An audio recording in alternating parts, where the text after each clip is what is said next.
Be waiting. Did you send it?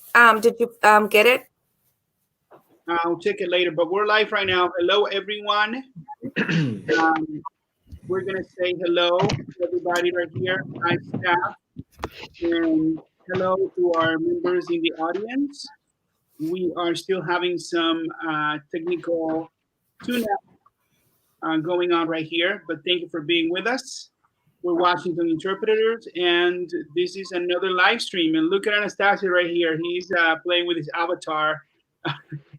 Father. There you go. There you go. Okay. Yeah, you got to move. Like that. All righty, everyone. So we're here. I think we're missing a couple of the staff members, but we're going to go on.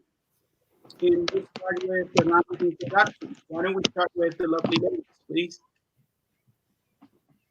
Hi, my name's Leanna, and I am secretary here at Washington Interpreters. Thank you all for joining us today. I do want to apologize in advance that I do have some pretty bad allergies, so you might not see me here the entire time. But yeah, thanks for joining in. Hi, I'm Veronica Mendez. I am also one of the team members here at Washington Interpreters. Thank you for spending your afternoon, beginning of your afternoon with us today. I think you guys already know, I think most of you guys already know us. I've been interpreting for 10 years. I do L&I, medical, social, and I'm from Tri-Cities. Hello there, everyone. I'm happy to be back. I'm showing off my avatar. I already have my homeopathic allergy pills in my mouth. So if I sound a little weird, it's because they're under my tongue. If you can see Washington Interpreters in the background there, sound a little weird, it's because they're under my tongue. Woo! Feedback. So yes, I'm Anastasio. I'm an interpreter. I'm from Yakima. For those that don't know me, I've got a few certifications there, but I don't want to go into all that stuff because we don't have that much time for introductions. But I'm a fellow interpreter, just like you, and we're presenting this podcast specially for all of you. So welcome. All righty, and we have Elena right here. Hello, Elena. You have to unmute yourself. You are unmuted now. Good afternoon, everyone. Yeah, this is Elena. I am from Tri-Cities, and I'm here again. I thought it was Saturday for some reason, but it's Sunday. Everyone, I've been interpreting for over 5 years already, L&I and medical appointments. So let's enjoy the next 2 hours here. Thank you. And I'm Juan Medina Blois. You already know me, and you've seen some of my videos. And I've been an interpreter, medical and social services since 2008. And we're happy to be with you today, sharing, many things, interacting with you, going through this live stream, and bringing you some resources during this COVID-19 pandemic that we have. We're just happy to interact with you in any way we can. So with that said, if you have been to any of our live streams before, you've seen that we provide some resources for you, updates and all of that. So we have gone through the process of the unemployment application, the information that they've had on their website, and pretty much what to do. So today we've prepared a couple of things to read to you and a video that explains more about the stimulus payment. So why don't we go there? I'm going to go and show you guys. I'm going to share the screen. If you give me a minute. 1 second, please.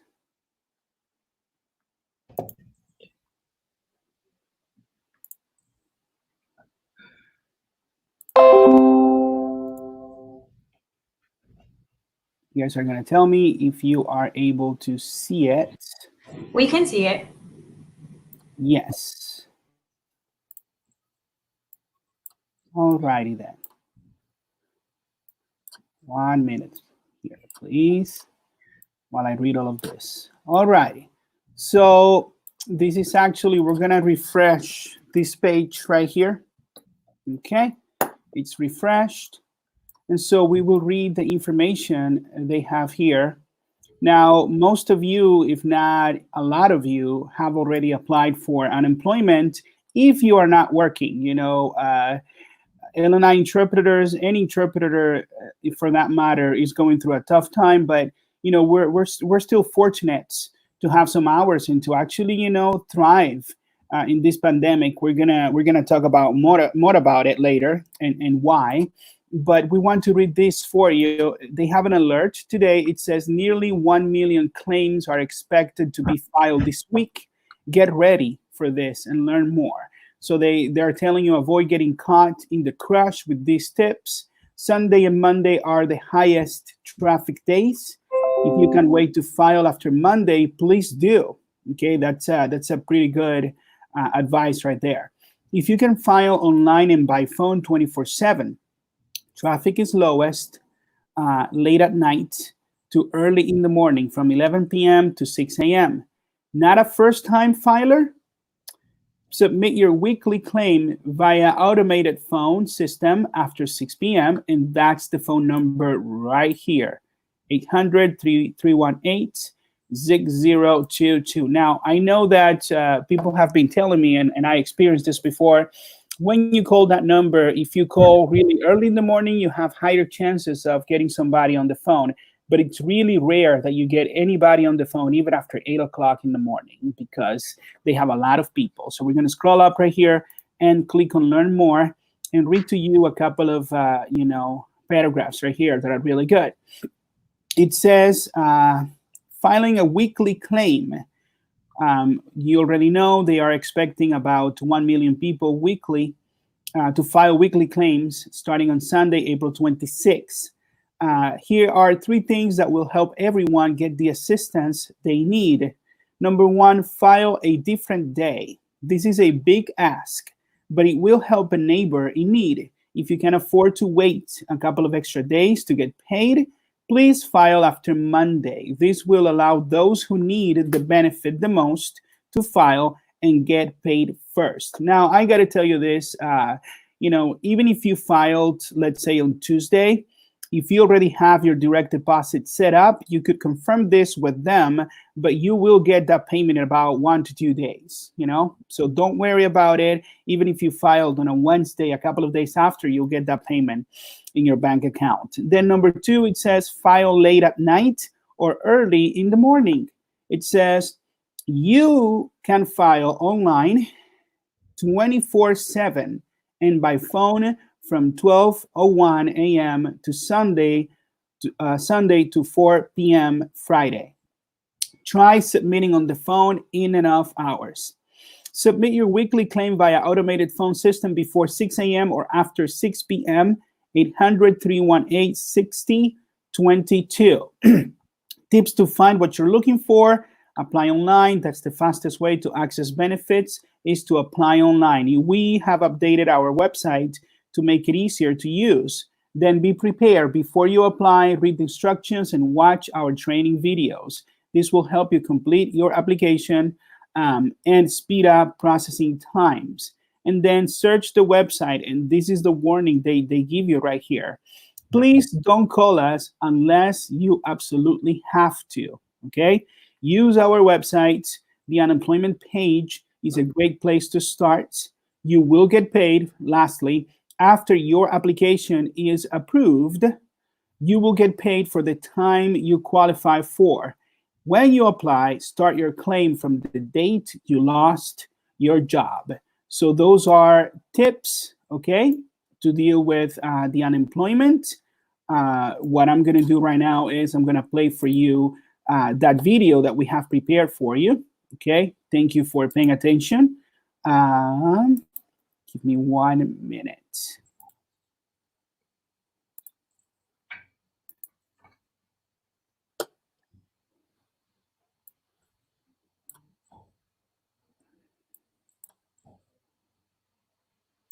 Hey everyone, for those who didn't get a stimulus check by April 15th, like the IRS said, you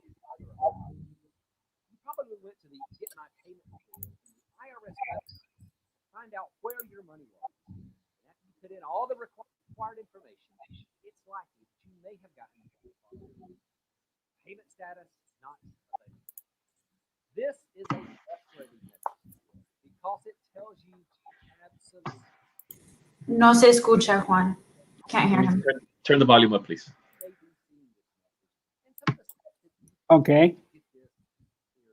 Anyone who is seeing this message on the IRS website. So you guys can't hear it?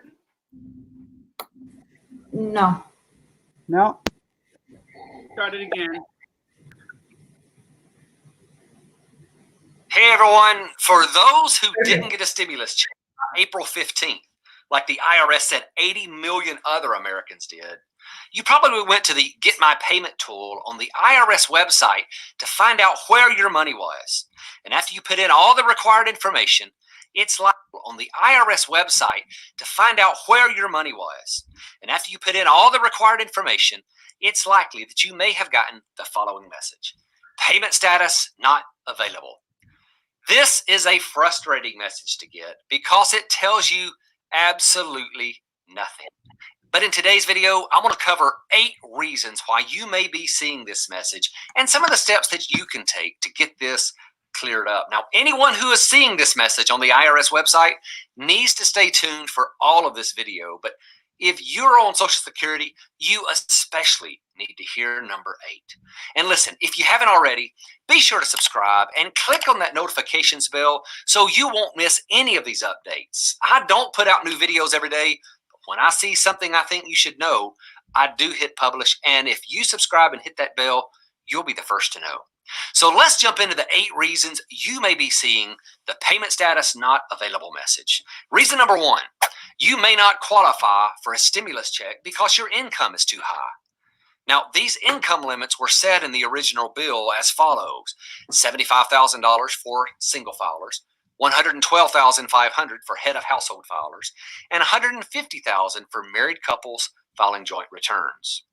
Now, this is not a threshold where on one side you do get it, and once you pass that threshold, you're out of luck.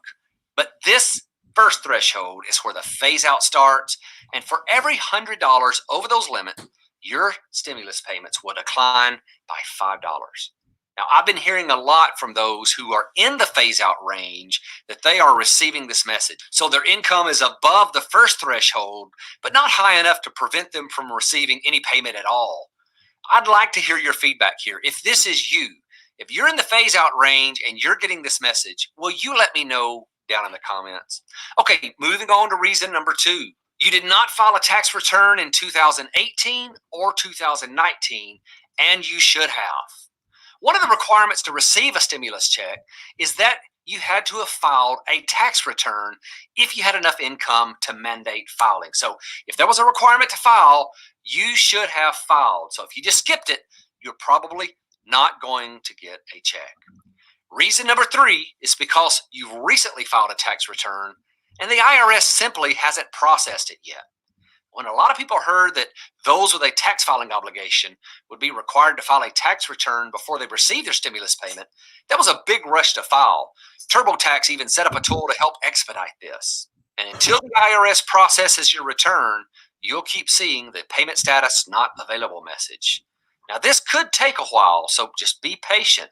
The typical e-file processing time is up to 21 days, and I'd imagine that that same timetable could be applied here as well. Reason number 4 is that the IRS doesn't have your direct deposit information.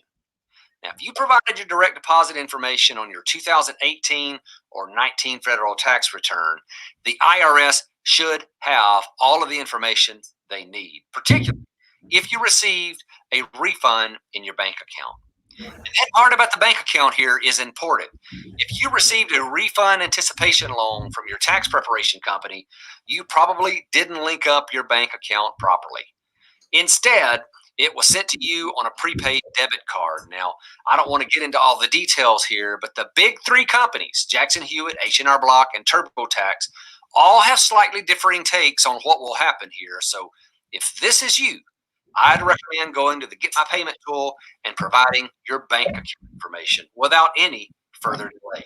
Reason number 5 is that you may have provided your direct deposit information through one of the new web portal tools on the IRS website, and it simply hasn't been processed, much like reason number 4 with your tax return. You know, it seems that if you go to the IRS tool and you put in your bank account information, it would be a nearly automatic process, but it's not. So if you're otherwise eligible, just keep checking back to the tool and you'll probably eventually see a change in the status of your payment. Reason number 6 is that they can't verify your identity. Now, this is pretty simple. Sometimes there are glitches where your information is recorded incorrectly somewhere. For example, your social security number, address, or date of birth may be 1 digit off, and that puts a wrench in the system and you won't be able to get anywhere. This could slow things down a bit, but it won't stop you from receiving it. 15 days after your payment is sent, the IRS is going to mail you a letter to your last known address. And that letter is going to have information on how the payment was made and how to report any failure to receive the payment. Reason number 7 is because someone claimed you as a dependent.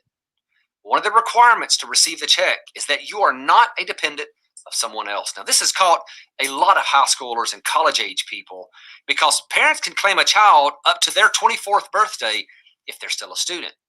This could give the parents some tax breaks, but it will eliminate the dependent from receiving their own payment. This is where you need to make sure you visit with your tax preparer, if you haven't already, to make sure it wouldn't be best to skip claiming your child so they can receive their own payment.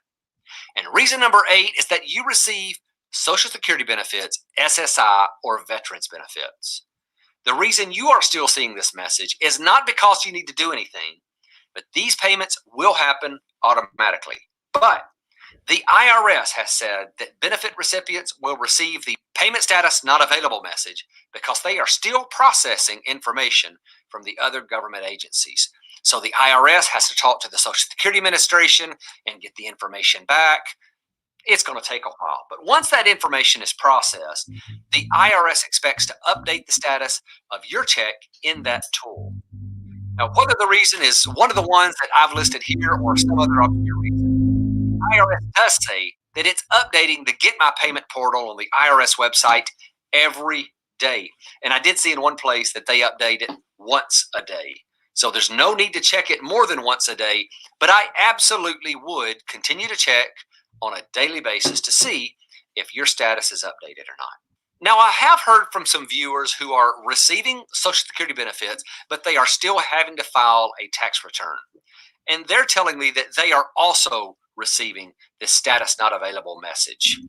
And for those, I would suspect that it's simply a matter of IRS confusion or a simple delay so they can work through the low-hanging fruit of those they had direct deposit information for, that they're not having to work with other government entities. They've just taken a file, moved it to the side, and they said, we'll get to you next. Those deposits should be coming at some point within the next few days. Again, if that's you, keep checking back to the Get My Payment tool to see if your status has changed. Well, I hope you have a fantastic day, and I hope that helps you out. Thank you so much for watching.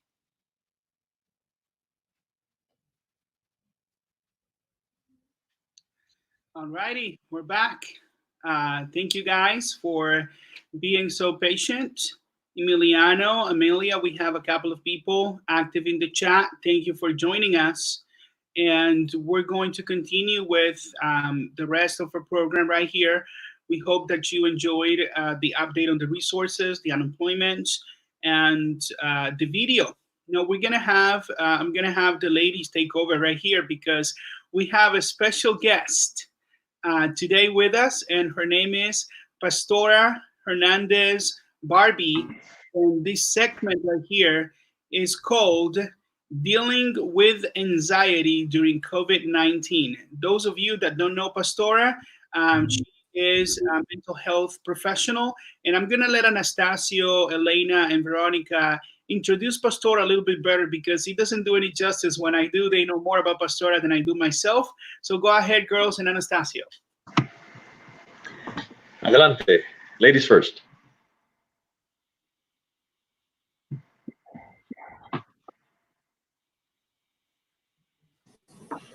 So Pastora, if you guys joined us for our workshop on 411, was actually one of our presenters. Pastora gave us a, I believe it was mental interpreting in mental health settings, and that is actually one of her backgrounds. She's a mental health provider. Anastasio would know more about her. I met her because of Anastasio, actually. Yeah, that is 100% true. We were members of another labor organization for many years. I met up with her during our statewide meetings at the other organization that I was part of for almost 5.5, maybe 6 years. And every time she participated there in one way or the other, on very active, either through her workshops that she presented there and through all her advocacy and union work that she did. She's got tons of experience with labor organizations and with her specialty right now. She's sharing with us all her expertise, and we welcome her. We welcome her to come and offer some tips, some strategies on how to deal with this anxiety that can be produced during this COVID situation. I myself, I'm a little anxious to see what we can do for people. I want to hear already what she can recommend us. So help me with that anxiety, please.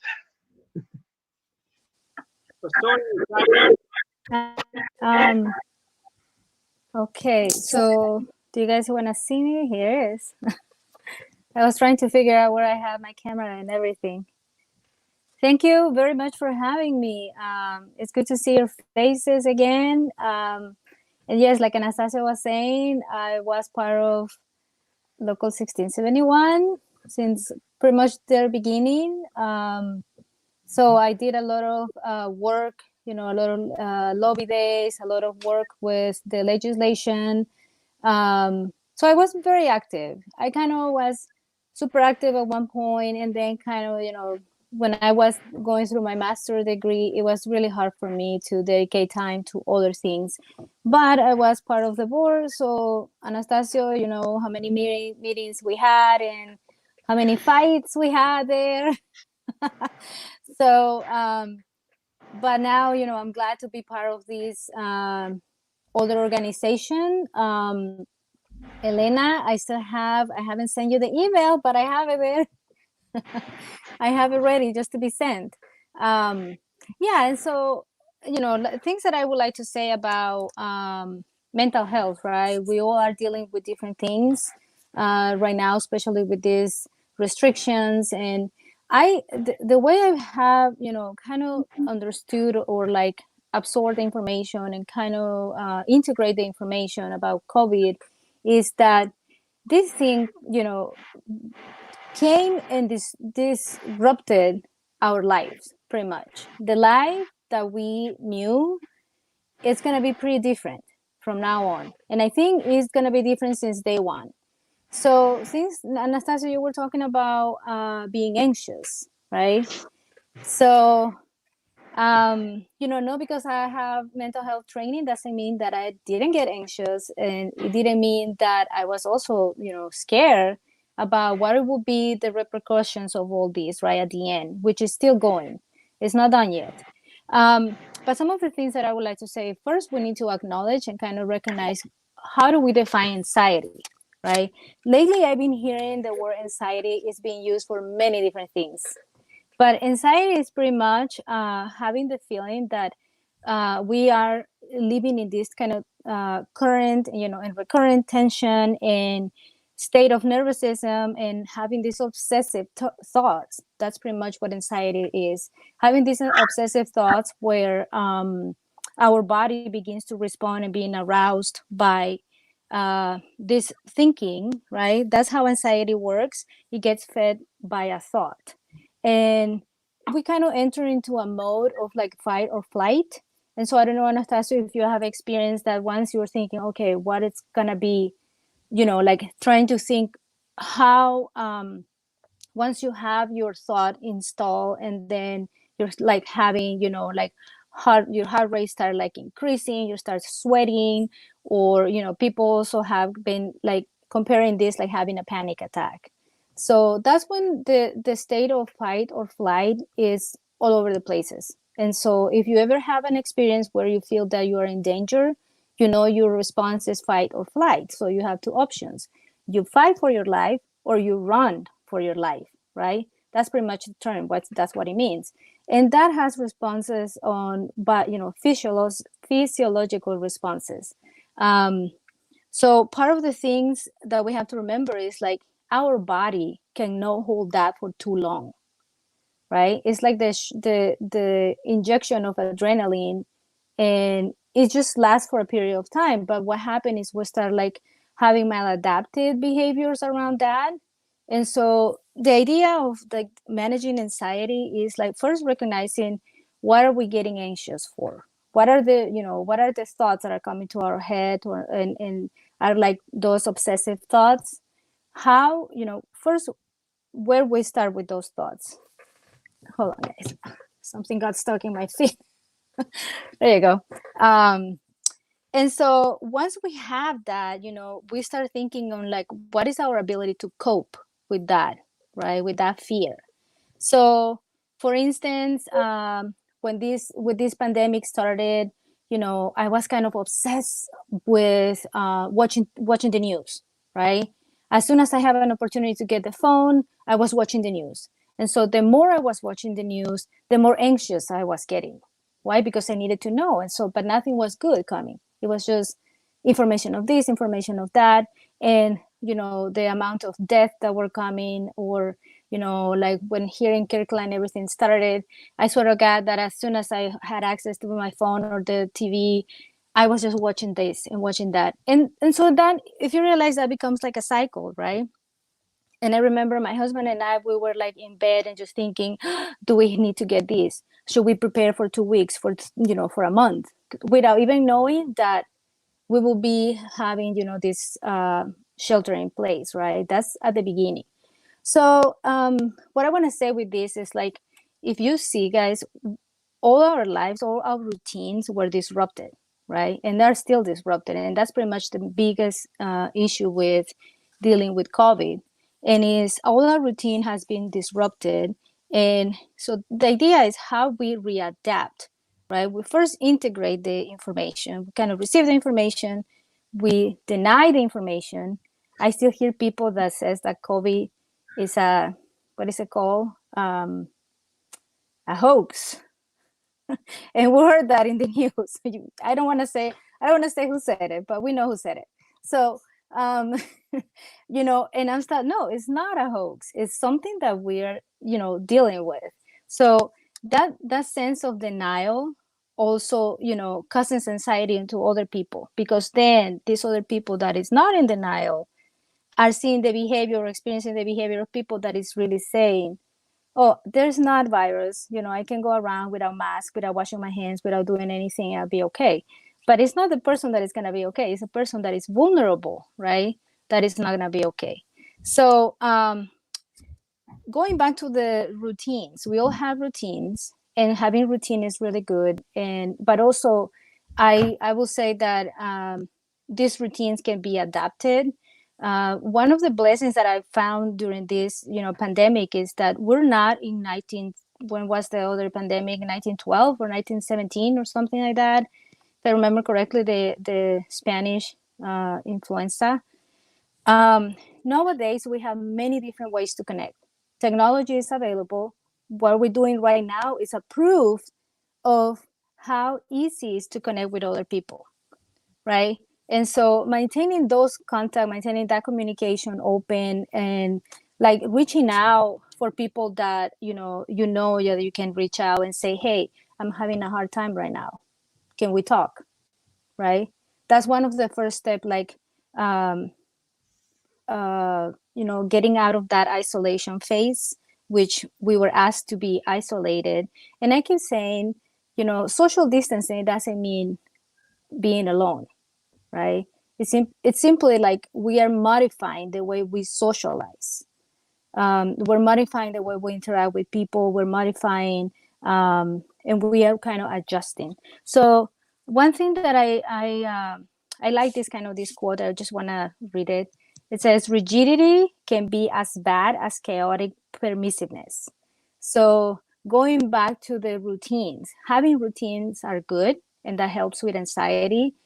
But let's face it, that routines that we had, like getting up in the morning, going to work, going to appointments, and moving from one place to another place, and then having space for lunch with a coworker, and then going to another place, and I have my schedule for massage, I have this, and all these things can be done, but it's going to be done differently, right? And so those routines can be adjusted, like using YouTube videos to do yoga. I never have done yoga in my life, but I tried once. I felt so weird, but I try it, right? I needed to do something.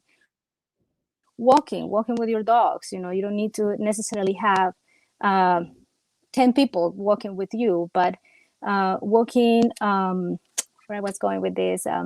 But yeah, like changing those routines, right? That it can be okay. And taking this opportunity for those changes to actually realize what are the things that were just like a waste of time. I don't know, and I can open these questions for you guys and for people that is listening. But I found that I was just wasting my time and wasting my money in so many things that are not really needed. So I have readjusted my routine. I have readjusted the way I had structure in my life.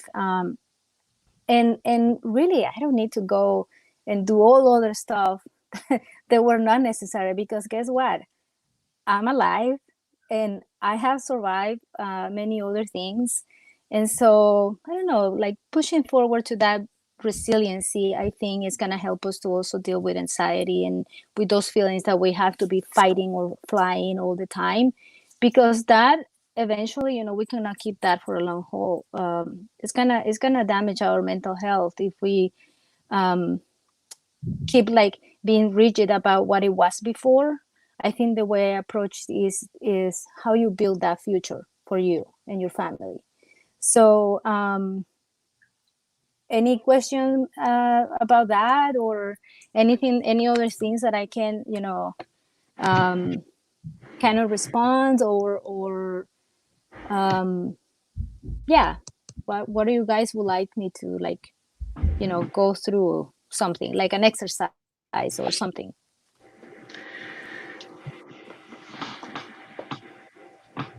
Adelante. Well, we haven't really had any questions come up just yet. No? Okay. What about you guys? What are the things that I'm a big believer in resiliency. And even though it can be scary, right? The situation is not something that we're gonna be celebrating, but I see one day as a celebration, right? That has helped with my anxious thoughts of, okay, what's gonna happen, next week. So anxiety gets fed by intrusive and obsessive thoughts about the future, right? So my invitation will be on managing and living your present moment, right? Managing and understanding what are the things that you're going to do today? What are the things that you're going to have today? And even though we can plan for the future, but we don't have control of that, right? Somebody can say, hey, well, we're going to be in this for until the end of the year. But if I start thinking, oh gosh, Christmas. So I already move ahead without even experiencing what is being today. What is the meaning of being here today? What is the meaning like having this meeting with all, these amazing people? But if I'm thinking, Christmas, I'm going to be locked down during Christmas. So I already missed the actual and present moment, if that, makes sense. Yeah. Yeah. Yeah. I was thinking about everything that you were saying, and a couple of questions were coming to my mind. And then there was another issue that I wanted to bring up and see what your opinion was in regards to that. But so I would like to, I liken it to, or compare it to, I was going to say a broken record, but there's probably a lot of people that don't remember broken records skipping or CDs skipping anymore. So maybe something like your phone freezing, your smartphone freezes, and then you're stuck there, and you can't progress, you can't snap out of that. So basically, these thoughts that come into your head, whether they're from thinking into the future or not, they don't allow you to move forward. They just keep you there. stagnant and just paralyze you. And that's kind of like what was coming to my mind when you were talking about these, like this cycle that of being paralyzed, just thinking over and over these same things or getting caught up in that situation. That's what came to my mind. That's what I wanted to share. After that, what kind of really stands out in my head when I hear these things is I would like to know what your opinion is on nutrition and its relation to anxiety and maybe other mental problems that we can experience during this COVID situation. Because many people are home now. They spend more time home, and when they're home, they tend to maybe eat a little bit more. So how does, I want to know what your take is on that, and how can that negatively or however it can affect our emotional well-being and mental state. Right. And what I can say about, there has been many research on the connection between our gut and mental health. Also, something that I want to address before I answer that is, maintaining our circadian rhythm, maintaining, if there's something that we can break, like routines and whatnot, is anything else but your sleeping habits. Sleeping and maintaining that sequence that we have around when is the, getting enough sleep, and getting good food, whatever it's good for your body, right? Yes, indeed, about the eating, and this cannot be like a blank general, huge statement, cannot be, because it's applicable. It goes to different people, and it goes, whatever works for me might not work for you, right? And remember that many people also have lost their jobs. Many people is not getting that income that before you can, afford like the fresh veggies, or instead of getting the good vegetable, now they're getting canned food, right? Because there's no option there. And so there's some adapted and maladapted behaviors around that, and maladapted habits, right? And so I would say, as much as it's in your hand, possibility, right? As much as it's possible, make sure that your consumption generally is, balanced, like protein, or it doesn't have to be meat protein, right? It can be vegetable, or like legume. Yeah, like plant protein, right? Can help us to maintain that balance.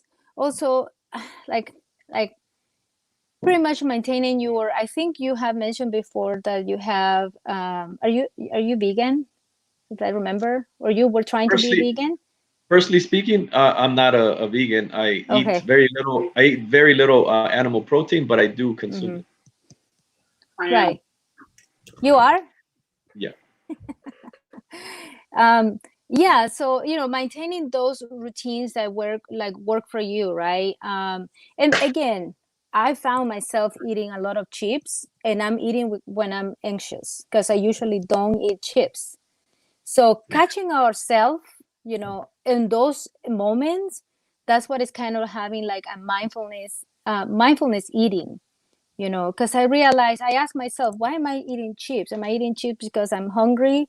Am I eating chips because I need to just have something in my mouth and distract my anxious thought? Or am I eating chips because who cares? I can eat chips, right? This is not the time to be like concerned about, having like how much muscle I'm gonna build or how many pounds I'm gonna lose. It's about like being healthy, right? If we don't eat healthy and we don't sleep, our immune system actually is gonna be deteriorated. So avoiding, like those high amounts of sugar, and sugar, people think that is candy.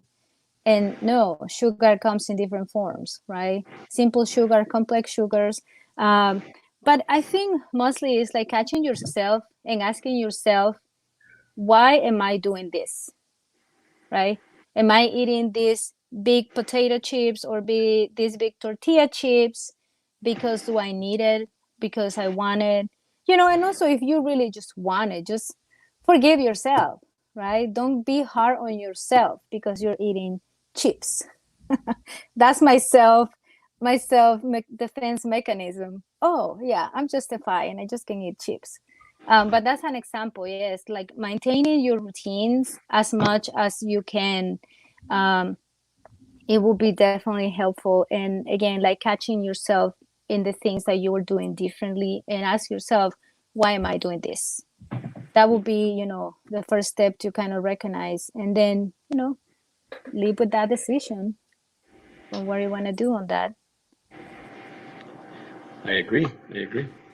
Juan? Questions, Juan, my vegan friend? I will need some tips from you. I've been trying to be vegan. I'm curious.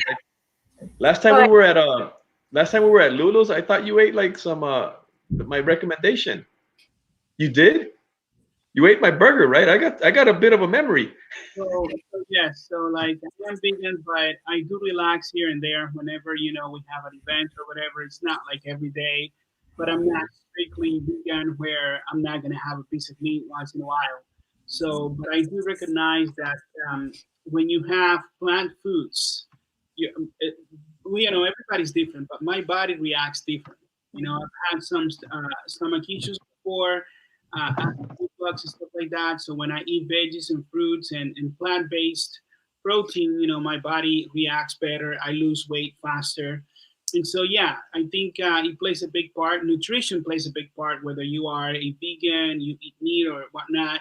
But when you balance yourself, like Pastora is saying, you control your sugar, carbohydrates, and generally your portions. Generally, your portions. I think portion size, has to do a lot with how you feel, what time you eat. One of the problems that I had before, without taking much time, because Pastora's got like 3 more minutes.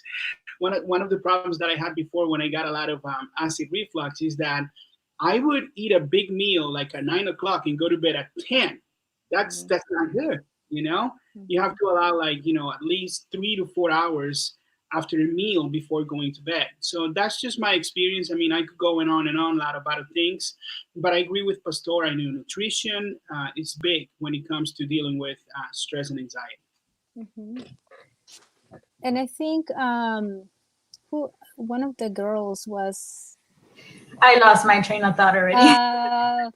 Well, the other thing also I wanted to kind of address, and it's the mindset. I think mindset, we all deal with like events like this differently. But I think when we start with our mindset, when we start like believing that these things or this kind of like disruption in our lives can be opportunities for growth, I think, we can move from that idea of the victimization, mindset to more like a resilient person. Because I can share, part of my experience is I grew up in the middle of a civil war. So I actually saw people dying. I was 8-9 years old and I was training to be in a bunker. So because we could be bombed anytime, in the 80s in Nicaragua was a mess. And so, but I never developed PTSD, neither my generation did. And so later I learned that what we develop is something called post-traumatic growth, which means that every day was like a new blessing, right? Because we didn't know if we would have another day. So learning that kind of helped you to build that resiliency. So mindset, it's one of the first steps, like the stepping stone that you can start building your resiliency and seeing this as an opportunity to learn, right? Like I gave the example of, I didn't realize how much money I was wasting and how much time I was wasting in things that I really didn't fulfill my life. So now I'm realizing that what fulfilled my life is like doing things for my community, spending time with my son, spending time with my husband. I even began to see him that he's handsome. I'm like, oh, I'm married to an handsome man. I'm just still, it's an inside joke, but building that and kind of, but that's a good, like that's my safety net, right? That's my safety network. And I know also that for many people, being at home is a nightmare, because many women and many kids are suffering a lot of abuse as well. And domestic violence has been up as never has been. So we all have to be mindful about, counting our blessings, and not necessarily, and learning from when we have adversity, how we grow from that adversity and how we move forward from that adversity. So I call myself the hard weed to kill. So I can close with that statement. Awesome. No wonder we enjoy doing what we're doing so much, right, Juan? I mean, ever since the campaign at Local 1671, I thought we would be suffering from PTSD, but now we know that we are suffering from post-traumatic growth. Post-traumatic growth, yeah. Yeah, I didn't know that. I mean, like, yeah. the more people hit us, the more it seems like we grow. Yeah, and I haven't shared the other email I got, but I will share it with you guys later. Awesome. Yeah. Well, okay. Thank you you guys for having me. And again, I'm available, anytime. Just shoot me an email. We can connect with through that way, and hopefully, eventually, I'm gonna meet other people in person. And just stay strong. Even with the adversity that we're going through. But the only way that we're gonna go through this is, supporting each other and in any possible way. We have a comment from Leticia Navarro. We're going to highlight it here for you, Pastora. She says, it's important to think positive about the future, and that will help a lot with anxiety. If you want to address that for a minute, we have another one from Liana. Go, Pastora. Yeah, like I was saying, what is the think positive? It's pretty much like taking this as an opportunity for growth, more than getting into the cycle of the end of the world, right? So I agree, having that outlet, or that idea of like things are gonna be okay, that I'm gonna make it through, that's a positive thinking, right?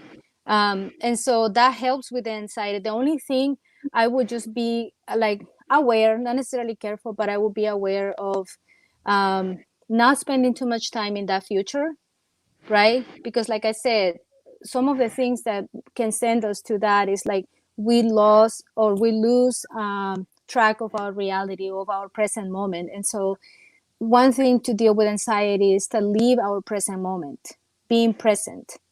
That's what it helps us to not go too far ahead, right? But yes, I agree with the positive thinking and having that resiliency. That's pretty much resiliency, that things are gonna get better. Definitely. We have another comment here from Emiliano. We're gonna read it, highlight it here. Emiliano Martinez, one of our big strong supporters. He says, I dealt with depression, anxiety, and all of the above. Never warns you like humidity. It just sets in. It is horrible. Yes, I got to the point to where I was saying goodbye to my family. So, what do you have to say, Pastora? So you say I dealt. That means that you already went through this, or you are dealing with. Emiliano, it sounds like he dealt with like before. There's an additional comment there by Emiliano. Oh, okay. Okay. Here. Thank you, Anastasia. I got help from my family and a good doctor. I did not need no meds or medication or therapy. We were well off, great bank accounts, good house, 2 very young kids. We don't need no Mother Nature disaster to fall into depression. There you go. Okay. So it seems that, it's good that you didn't have to go through medication, treatment, or anything. It's interesting that you didn't need therapy either. And I'm not sure about that the rest of the comment. I don't know if I'm understanding correctly, but that means that you said we don't need no Mother Nature disaster to fall into depression. Oh, like, yeah, of course. Yeah, we don't need, I mean, depression, the way I define depression is losing hope, right? And losing hope means that our bucket is empty. So to go through the process of rebuilding that, or filling up that bucket, has to do from the in out and also from the out in. So I call this a lot of introspection, right? And depression can be activated by many different things. It can be physiological, right? It can be environmental, genetic. So it's a mix of many different things. I am not a prescriber clinician, so I don't prescribe many medications. And in all my experience with mental health, there was only one time that I recommended to one of my patients to go through treatment for depression. So that was the only one time that I had to make the decision, okay, I think we cannot, go past this if we don't help her to get like a mood stabilizer, because, things were going like downhill, like suicide and all this. So it's that lack of hope that kind of invites depression to our lives. And, we all respond to different things differently. So that's what I like to have. That's what I like to work with people individually. But I'm glad, Emiliano, that you made it through, and I can call you as a person that builds resiliency and fill up your bucket of hope. Hey, I got something to add to that really quickly. I just want to share a Chinese proverb. Maybe next time we can talk about this if you're able to come with us again.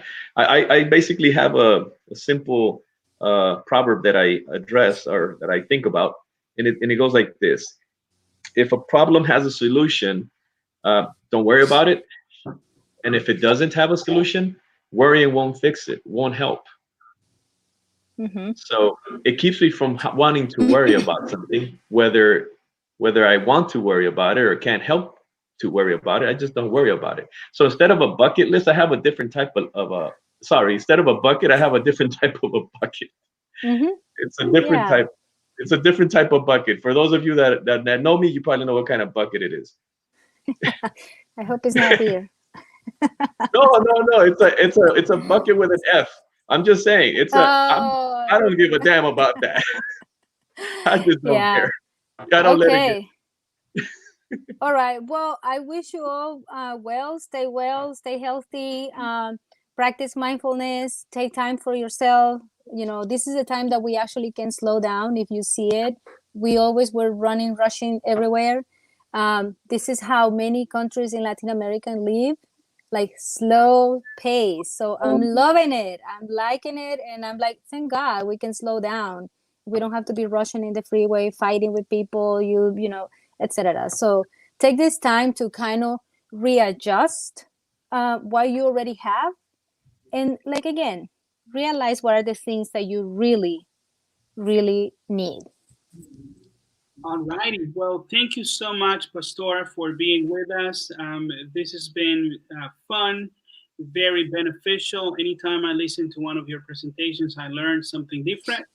Thank you so much for being with us. And for those of you listening, Pastora, this costs a lot of money, but because of this COVID-19 situation, people like Pastora, ourselves, we're lending our services, what we have, what we can offer, just so anybody could benefit from this. So thank you, Pastora. Again, we hope to have you soon, not only for the webinars, but for also these kind of services. Thank you so much.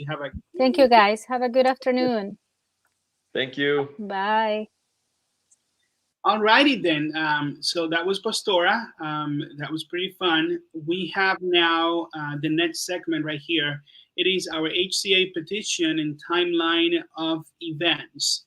Those of you in the audience, our staff here, we all know we made a petition to the HCA. I'm going to share it with you. We're going to read it, and we're going to go through why we made that petition. Some of you have signed it, some of you haven't. Regardless of what you have done with the petition, I think it is important that you know what led to this petition by us, Washington interpreters, and why we decided to kind of intervene a little bit when it comes to the HCA contract and jobs posted on Universal for DSHS interpreters. So with that said, I'm going to be sharing the screen right here in a minute to read that petition. Give me a second, please.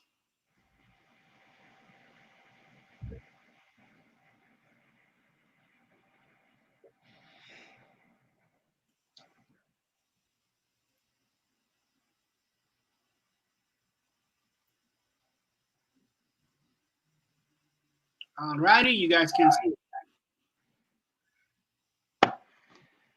Yes.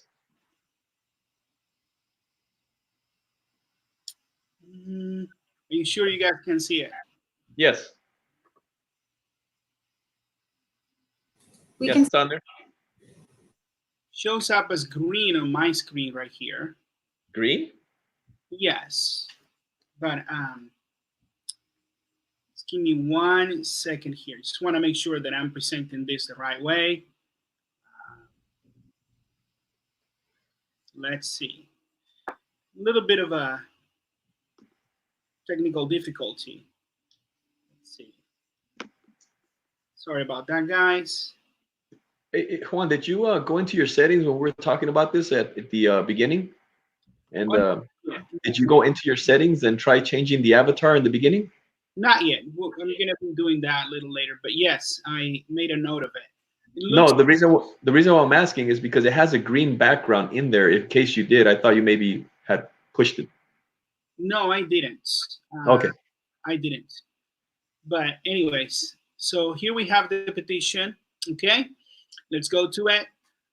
It was to Governor Jay Inslee and Anastasio. You do remember when the date that we submitted this petition, right?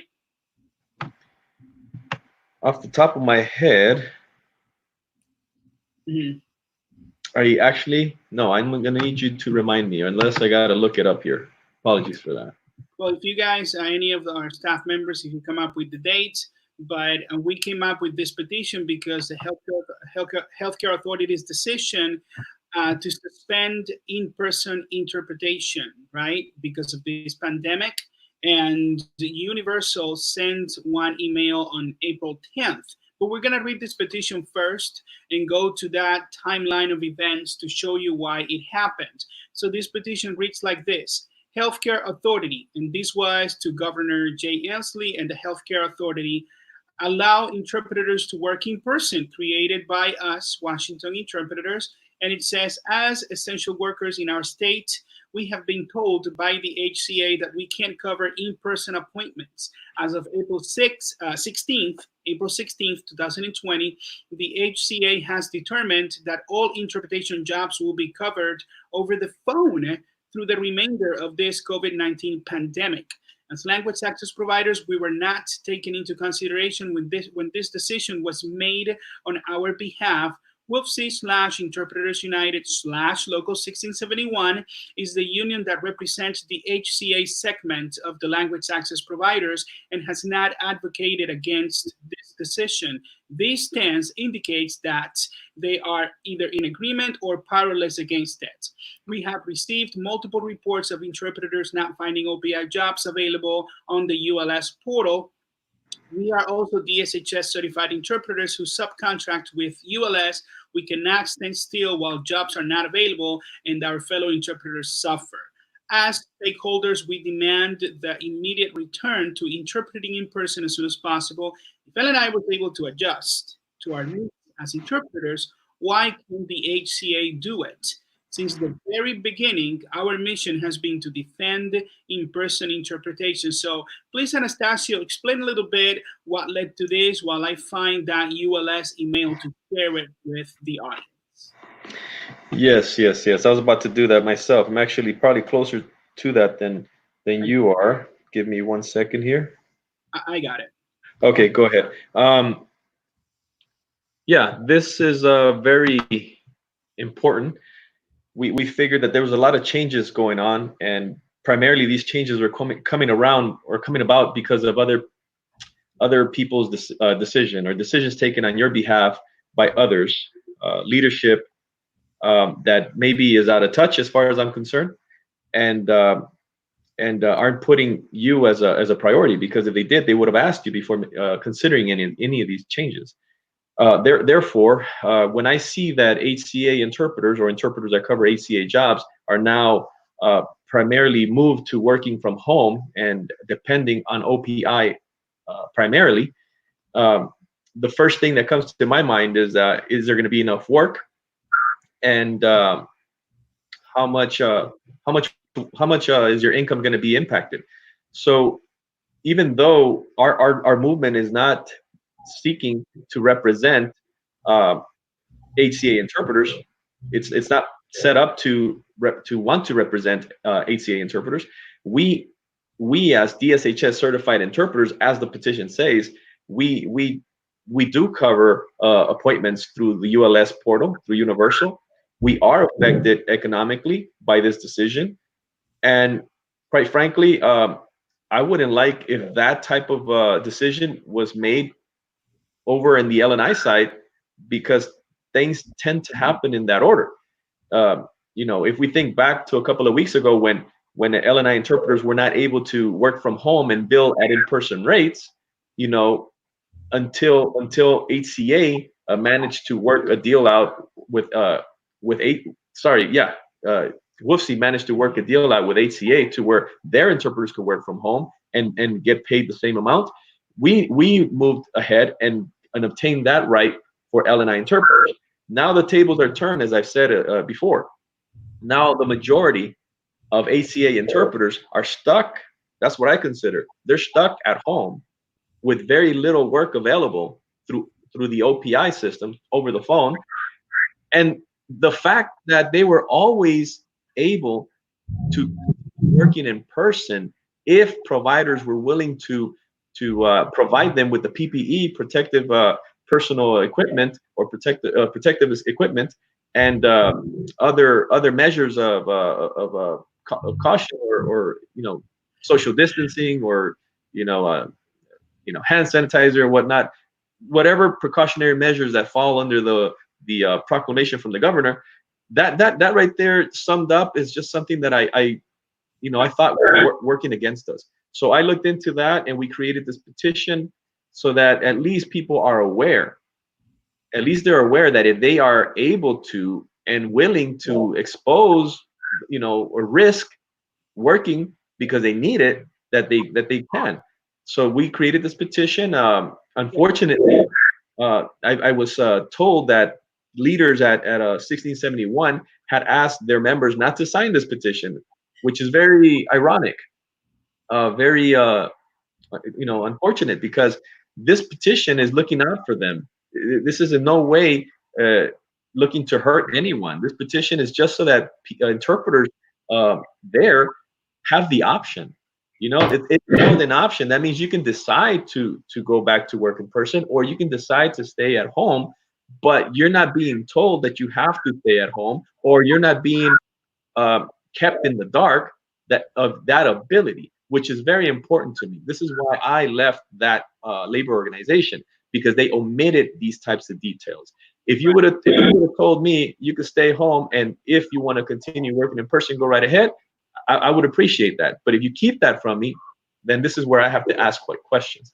Yes, Juan? Yeah, so it looks like some of the staff members, if we could please mute our microphones to avoid some feedback. But we do have a timeline of events. The timeline right here for these events is, like Anastasia was explaining, he just told you why we created this petition and the implications of it. Now, if we see this email right here, that this was from Universal Language Services from April 10th on a Friday. And this is when they said, in response to COVID-19 and measures taken by the state of Washington to practice social distancing, the HCA has implemented this. This was coming from the HCA, and we want you to know this distinction right here. This was not established by ULS. Whatever you may think about this company, good or bad, they did not create this. They were just abiding by something that HCA implemented. It says right here, HCA has implemented an emergency amendment to add over-the-phone interpretation, OPI interpreting, to our current contract for Medicaid jobs, okay? It says HCA has implemented a policy to suspend in-person interpretation during the governor's stay home, stay healthy order, and all requests for an interpreter must be completed as an OPI job. Now, there is a lot of stuff here happening. Number one, HCA implemented it in response to the governor's stay at home, stay healthy order. But that order doesn't tell interpreters to stay home. We are essential workers. But the HCA decided to suspend in-person interpretation. and they have their reasons. We're going to read that. Okay, but something that we wanted to highlight, it says starting on the April 16th, okay, all HCA Medicaid jobs will be facilitated over the phone through the remainder of the emergency period. So there is nothing here in this email. If you got it, you could read it on your own. There's nothing here that says that there is an exception to work, in person. It says on April 13th, Universal will convert all pre-scheduled in-person jobs to over the phone for days of service, April 16th through at least May 18th. Okay, and it says interpreters are not required to accept over the phone jobs. So we want you to see this. So we establish a timeline of these events. We're going to read you now the actual order from the HCA. We're going to share the screen so you could see that right now. In a minute, we have it on queue. Just take some time right now to share it, but we have it right here. Let's see. Okay. I'm going to share it right now.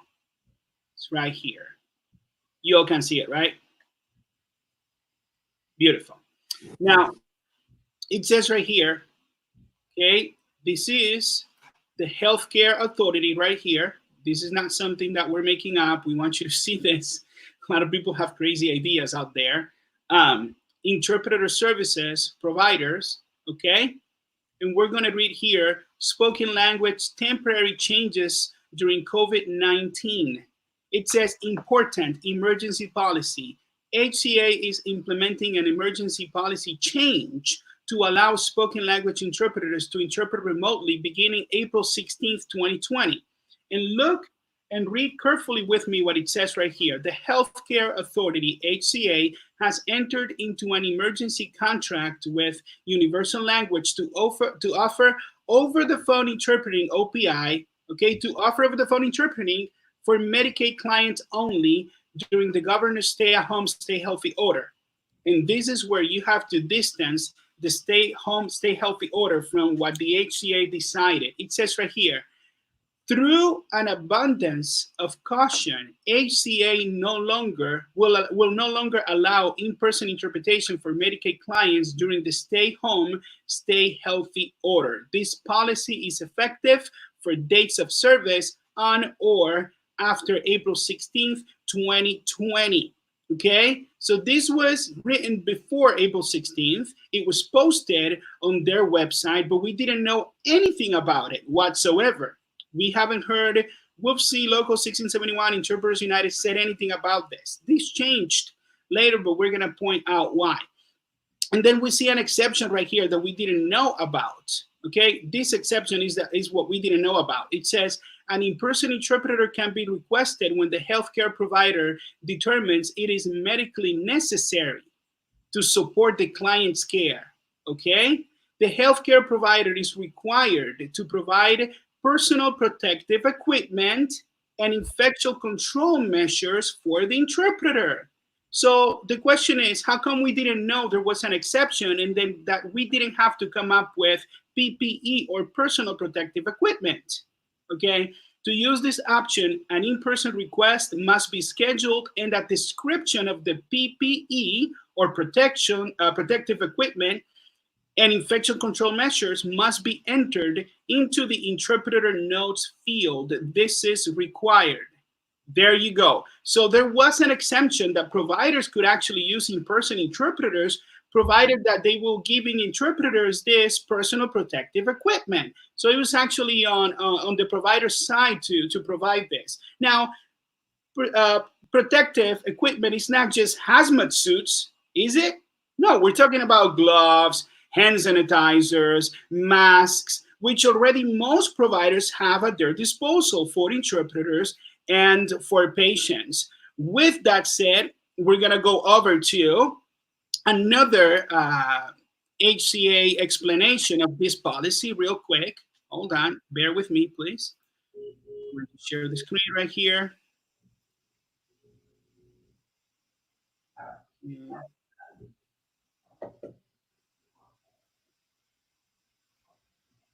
Here, You see it, right? Yes, we can see it. Beautiful. It says Healthcare Authority Interpreter Services Exception Policy for In-Person Interpreters. Once again, we already read the premise, so we're going to go down to requesters who need in-person interpretation.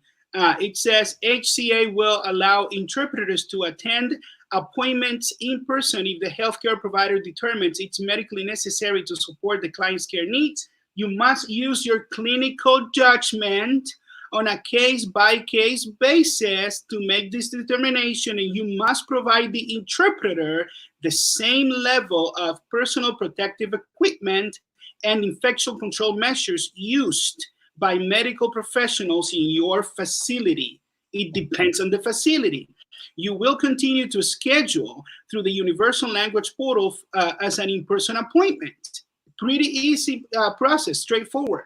In order to get an in-person interpreter, you must enter a description of the PPE and infection control measures in the interpreter notes. We read this. So this is where Anastasio is going to help a little bit. He'll explain this, but I'm going to read it. These are the examples.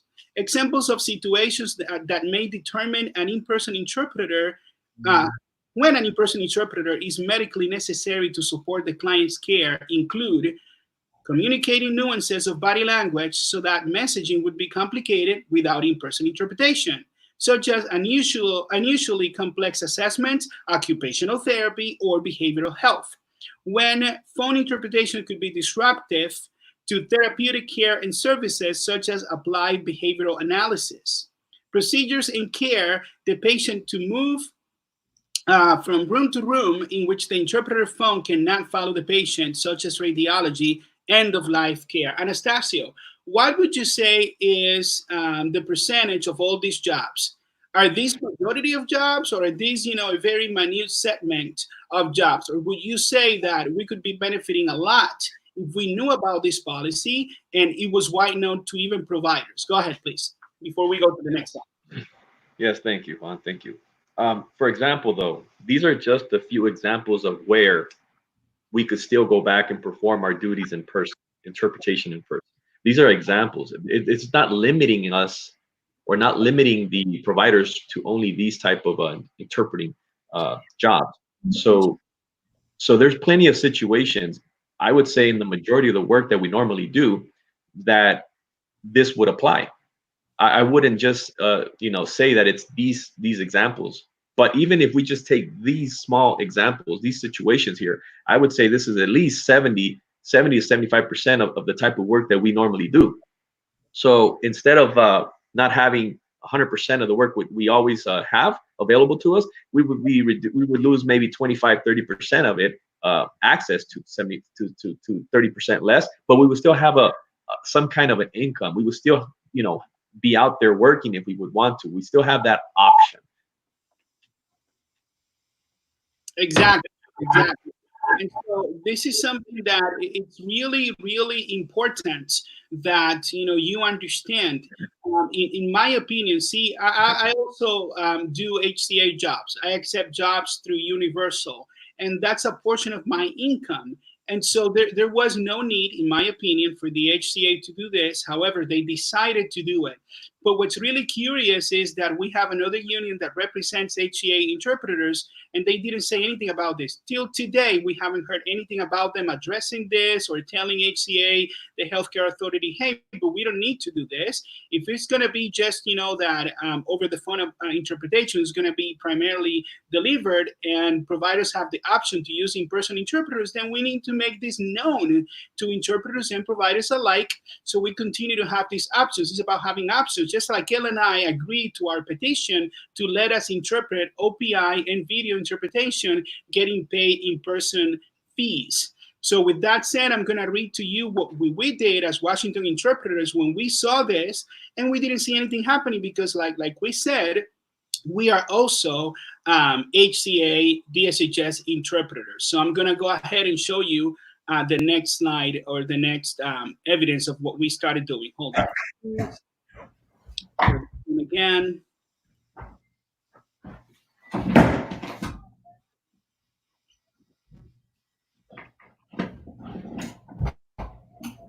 Oh, sorry, that's not the one that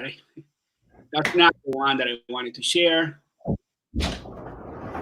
we're going to do right now is go to the next one.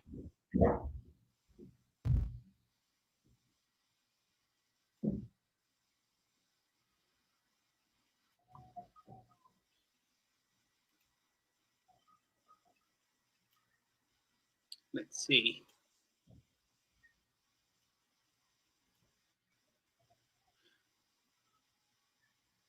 All righty, do you guys see it right now? Yes. Yes. So, that right away on April 29th, and so we've been working on this. We've been communicating with, all aspects of interpretation instead of Washington. We created a petition to allow interpreters. We have been reaching out to anybody that has to do with interpreting services, because we not only want to establish ourselves, but we need to know the landscape of these services in order to better provide LNI interpreters, provided that we win the election when it comes up. So Anastasio, on behalf of Washington interpreters, right here, okay, if you see the date of this email, Anastasio, Wednesday, April 29th at 10:12 a.m., 10 in the morning, he reached out to Shelly from Universal, right here, Universal, and he said, "Good morning, Shelly. I would like you to review this announcement from the HCA, the one that you just read with me, and please let me know how we can help providers and interpreters better understand this exception. The HCA put this out with their initial decision back on April 16th when shifting to OPI. Neither HCA or WFC have shared this knowledge with their members or bothered to explain this to all stakeholders. Please see attachment." And so we attached, Anastasia attached the policy right there. So what happened right after this? So we contacted Universal in the morning, Anastasia did, at 10 a.m. on the 29th, because apparently the other union had not done anything about it to clear this issue up. That's a lot of in-person appointments not being available to a lot of people that were already complaining that they couldn't see any OPI appointments on the portal anyways, right? So what is it that happened right after that? That same day, we're going to share right now with you the result of that interaction. And can you see this from Universal? Yes, we can see it. Okay. So look at the date right here, April 29th, 2020, 9:16 p.m. Okay. What's new? All righty, these are changes, and it says over the phone interpretation for HCA medical appointments. This was done on the same day that Washington interpreters, through Anastasia right here, reached out in the morning. And this happened at night, 9:16 p.m. Now, why are we showing you this? Because they added the exception to over the phone interpretation. HCA will continue to allow interpreters to participate in video-based appointments when they are scheduled by the healthcare provider.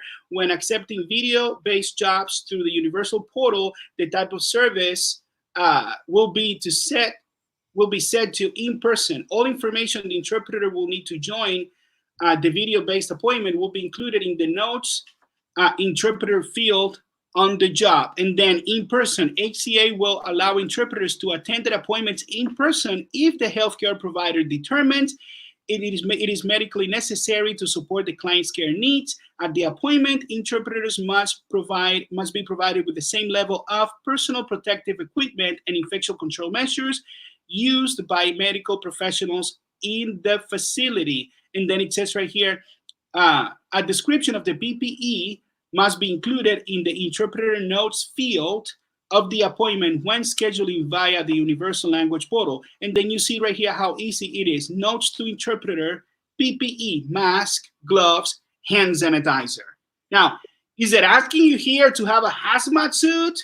To have a big, military mask because, oh my gosh, you're going to die? No, it's not telling you any of that. It's up to the provider to provide the interpreter, if they decide to have an in-person appointment, with the same level of PPE the protective equipment they use for their facility, which most providers already have this basic protective equipment, such as hand sanitizer, mask, gloves, and if that needs to change, they still have it. So this is why we wanted to show you this. We do have another guest. For the sake of time, there are more things that Anastasia and I wanted to show you about the efforts that we have been doing to reach out to the HCA Healthcare Authority. But I'm going to invite Anastasia to please explain your interaction with Shelly and how we feel that our interaction as Washington interpreters helped them finally make this policy available, because it was not their job to make it available. They were just not told to do so. Go ahead, please. Yeah, Juan, thanks. Absolutely. There hasn't been enough emphasis on this issue, on this point. It seems like we'll see Local 1671, and it's just following orders as usual from the healthcare authority.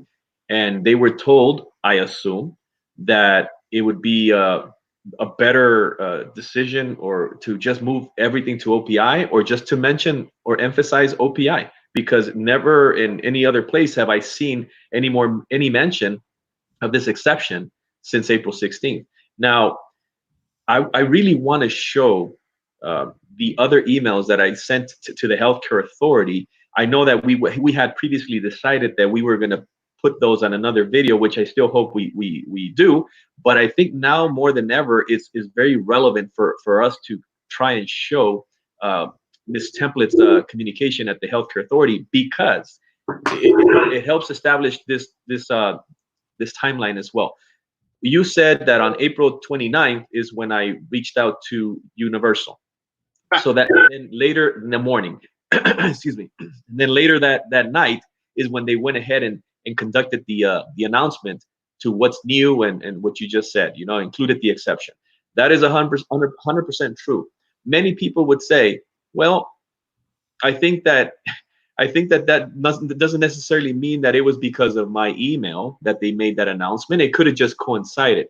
So to prove to everyone that it wasn't something that occurred that morning only, the email that it went out to the healthcare authority, to the interpreters program manager, Kathy Template, it was sent out on April 15th, before the actual day, before the 16th, because we had heard prior to April 16th that this measure was going to be taking place. It's right there. Yeah, so it's April 15th. I was already thinking about how this was going to affect our fellow brothers and sisters that cover HCA appointments, including ourselves. So I had already reached out to her. I had pointed out this issue, and if you read the email, Juan, after I finished talking, it would help put everything into perspective. So that says April 15th. And if you see, she did not get back to me. Well, she got back to me immediately that day and said that she was going to forward this email over to the Labor Relations Department. So after she forwarded to the Labor Relations, that took about another week, and I followed up with them on April 20th. And on April 20th, I said, "Good afternoon, Catherine. Hope you're doing well during these complicated times. I'm contacting you again to follow up with my initial request, blah, blah, blah." So 5 days later, 6 days later, I was on it. I was contacting them, following up. And it was not until that day that she forwarded to, let me see here with this gentleman's name. Do you have that gentleman's name, Juan, right offhand? It's, let me see. I got it here. Sorry, it's a lady, Laura Semide. She's labor relations specialist at the healthcare authority. So it was at that moment where this labor relations representative said that Washington Interpreters was not a designated party to be negotiating or inquiring, basically, for HCA interpreters. Of course, Washington Interpreters does not seek to negotiate or represent HCA interpreters at any point, but we are stakeholders. We are DSHS certified interpreters. Their decisions affect all of us. And I do work through ULS as well. So I'm asking, I wanted to talk to them since the 15th, since the 20th. And since they didn't listen and they said that we didn't have any right even asking, I went ahead and contacted Universal. And it turns out that Universal got, fixed this the same day. That's why I wanted to post all these emails and this information. Hopefully when you make a more thorough video, Juan, and you use all these emails to point this issue out, this clearly demonstrates our advocacy before, during, and after. Once again, we do this before things happen. We do this when things are affecting us, and we do this until we see a result. The results have been very clear. Okay, right now we have been reaching out to providers and making them aware that for certain circumstances that qualify, where they feel they qualify, that they still need an in-person interpreter, they can go ahead and make that request from Universal. So that was brought about by our advocacy, just like our previous advocacy for L&I interpreters to be able to work from home if needed and bill at the same in-person rate. These are the things that our movement has been doing, has been getting results. It will continue pressuring all the agencies, all stakeholders involved moving forward. We're gonna be there. We're demonstrating everybody that we know what we're doing, and we're getting these fantastic results, I would say. Yes. To finish that sentiment right here, this is the email that I have to send to Catherine Template on April 15th, as you see right here, Wednesday. And after introducing, our movement and what we have done, meeting with Joe Sachs and our advocacy, Anastasia was, pretty much telling the HCA right here, we've recently learned that after April 16th of this year, tomorrow, all HCA interpreters will not be able to work in person and must work via video remote or telephonically. At the moment, L&I interpreters are still able to work in person and from home if needed. However, I just heard through a source that HCA is looking to use only interpreters who are registered through Universal Language Services to cover L&I appointments through video remote and telephonic. We would like to schedule a phone meeting with you so that we can know more about these proposed changes and to provide you feedback and or exchange ideas in regards to these issues. We consider this matter extremely urgent. We can Skype, go to meeting or conference call at your earliest convenience. Thank you for your time. So I'm not gonna add anything else to what Anastasia said. He said it all. But we want you to see that we're not just being pushy or demanding things because we think we are entitled to this, but what we are is, like everybody else, language access providers, and we have a right to have answers and to have meetings. Just like we had a meeting with L&I, we were not representing L&I interpreters. We're not representing L&I interpreters yet. We have to win an election. However, they recognized we are a labor institution. We're stakeholders in this process, and we have all the right to meet with these government agencies. So thank you for bearing with us. Thank you for understanding these things. Thank you for your advocacy. We're gonna have another guest in a minute right here, and we just want to know, want to tell you that all of this is only possible because of your support.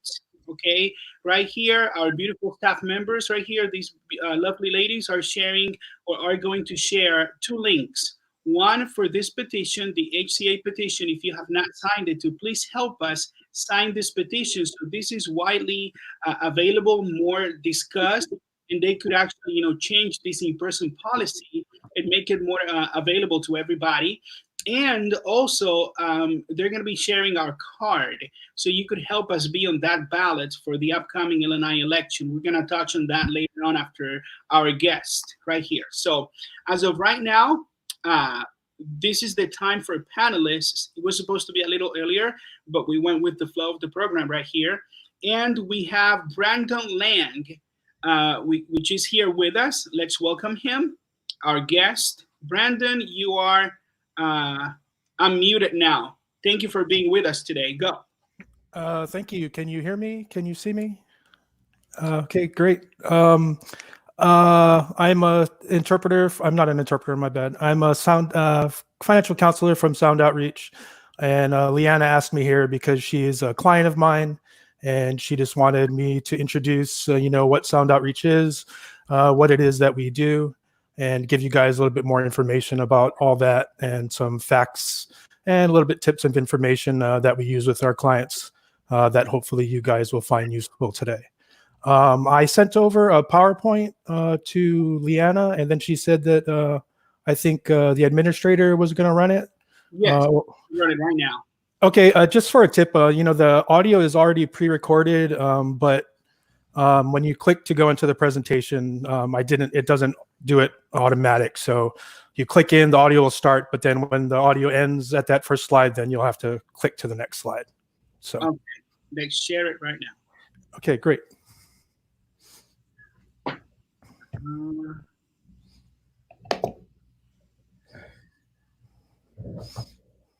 You said there's audio here.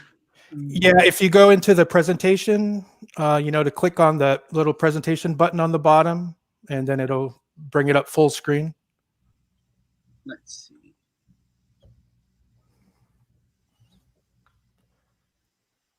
This is a Google Drive. Yeah, if I'm sorry to interrupt you, Juan. If it's a hassle, I mean, I could run it off my screen if everybody could see my screen. If you want to do it that way.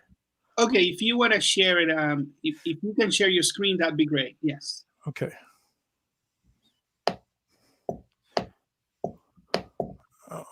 Alrighty.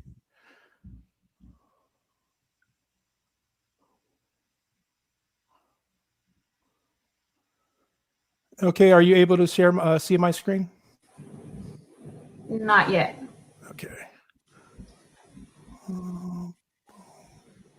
I think you might have to turn on your cam first and then hit share screen. Am I correct, Juan? Okay, can you see it now? Yes. Okay, great.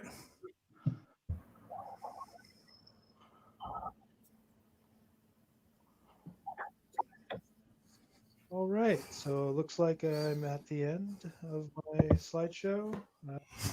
Excuse me, that was the end. Let me start with the beginning. Sorry about that. Here we go. Okay. All right, good afternoon, everyone. Thank you for being here. My name is Brandon Lang, and I'm a financial counselor with Sound Outreach. Can you raise the volume, please, a little bit? Here today by Leanna Laura, and she is a client of mine. And let me see. Okay, let's see if it's better now. All right, good afternoon, everyone. Thank you. My God, sorry. Jeez. First time webinar, I apologize. It's okay. That was us too. It's okay. All right, good afternoon, everyone. Thank you for being here. My name is Brandon Lang, and I'm a financial counselor with Sound Outreach. I was invited here today by Leanna Laura, and she is a client of mine, and she just wanted me to give a brief overview about Sound Outreach, let you guys know who we are, what we do, the locations we work out of, and some of the programs that we're involved in. And then obviously along the way, you'll get some insight into the clients that we're able to serve as well. And after I'm done with that, I put together just a small, quick tip sheet. It covers a couple of topics, budgeting, credit, and then finally, some tips and things to remember about COVID, and as we try and work our way out of things, during the shutdown and after, and how to look at your finances. So, and then, at the end, although this is a pre-recorded slideshow, I am on the call, and I will be available at the end for questions as well. So thank you very much for being here, and let's get started. Sound Outreach was established in 1996, and originally it was started to bridge a gap in access to outreach services for the elderly and disabled in the Tacoma and Pierce County areas. And a lot of that assistance, just because of the clients that we dealt with and the situations that they were in, a lot of that assistance was, trying to help with emergency situations.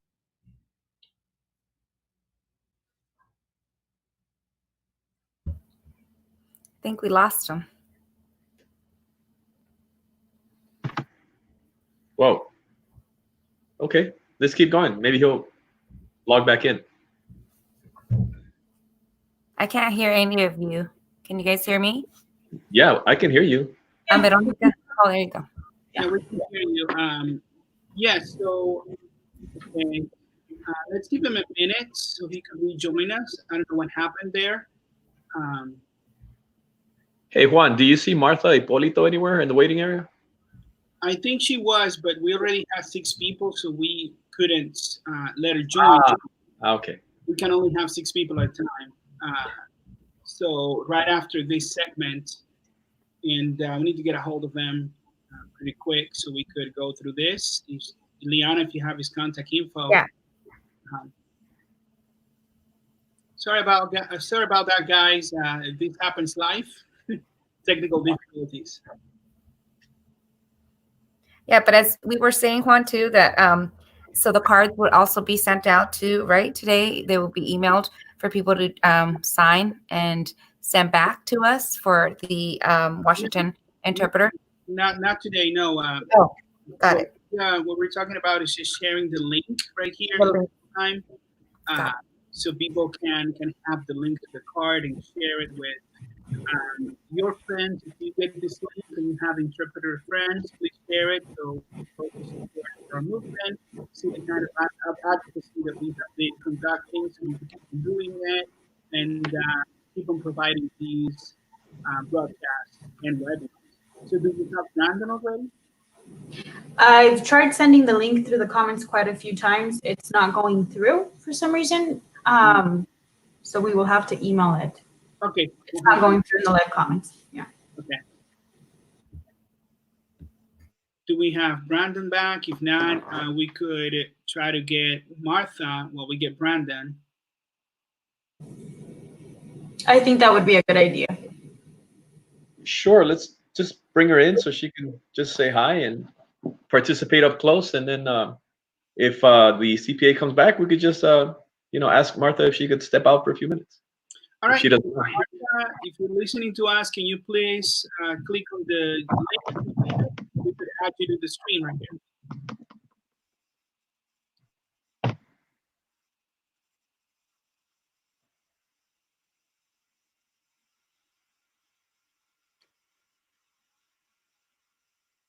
And Martha needs to connect her mic and cam before being added to the stream. She's here, but she needs to connect her microphone and camera before being added to the stream.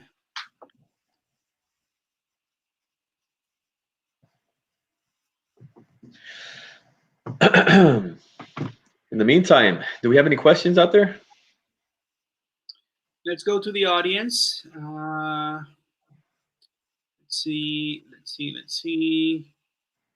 I think these are questions related to the webinars. Let's see. No, we don't have any new questions as of right now. I think Hussein Al-Mukhana was talking about his taxes. That's been responded a little bit. Can we speak about that a little bit while we wait? Because I have had a few interpreters message me directly. Brandon here. Is he there? Okay. Hold that thought, Veronica, please. Let's have him. Sorry, Brandon. The system kicked you out. Yeah. For some reason, we're very sorry about that. If you could please share again your presentation and pick up where you left off and keep going from there. Sorry about that. Juan, do you know what slide it went out on? Can you hear me? Yes. No, I'm not sure. You were sharing your screen. I think it was the second slide. You were in the second one. Okay. I'll start on the second one. Sorry about this, guys. Okay. Thanks. I was hearing the volume was very low still, and I noticed that he went all the way up, but it's still very low.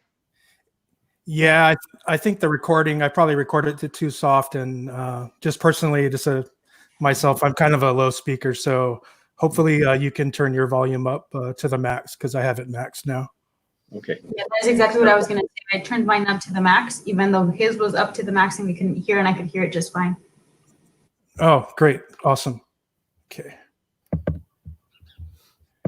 Okay, let's get to the second slide.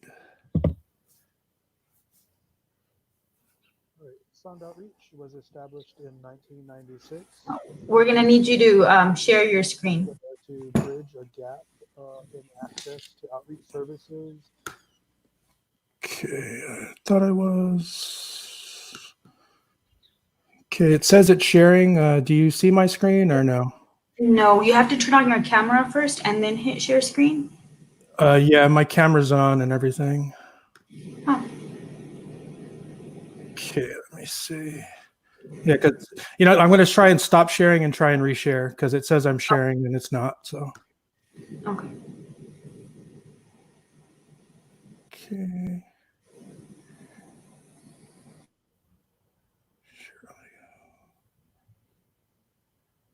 All right, can you see me a screen now?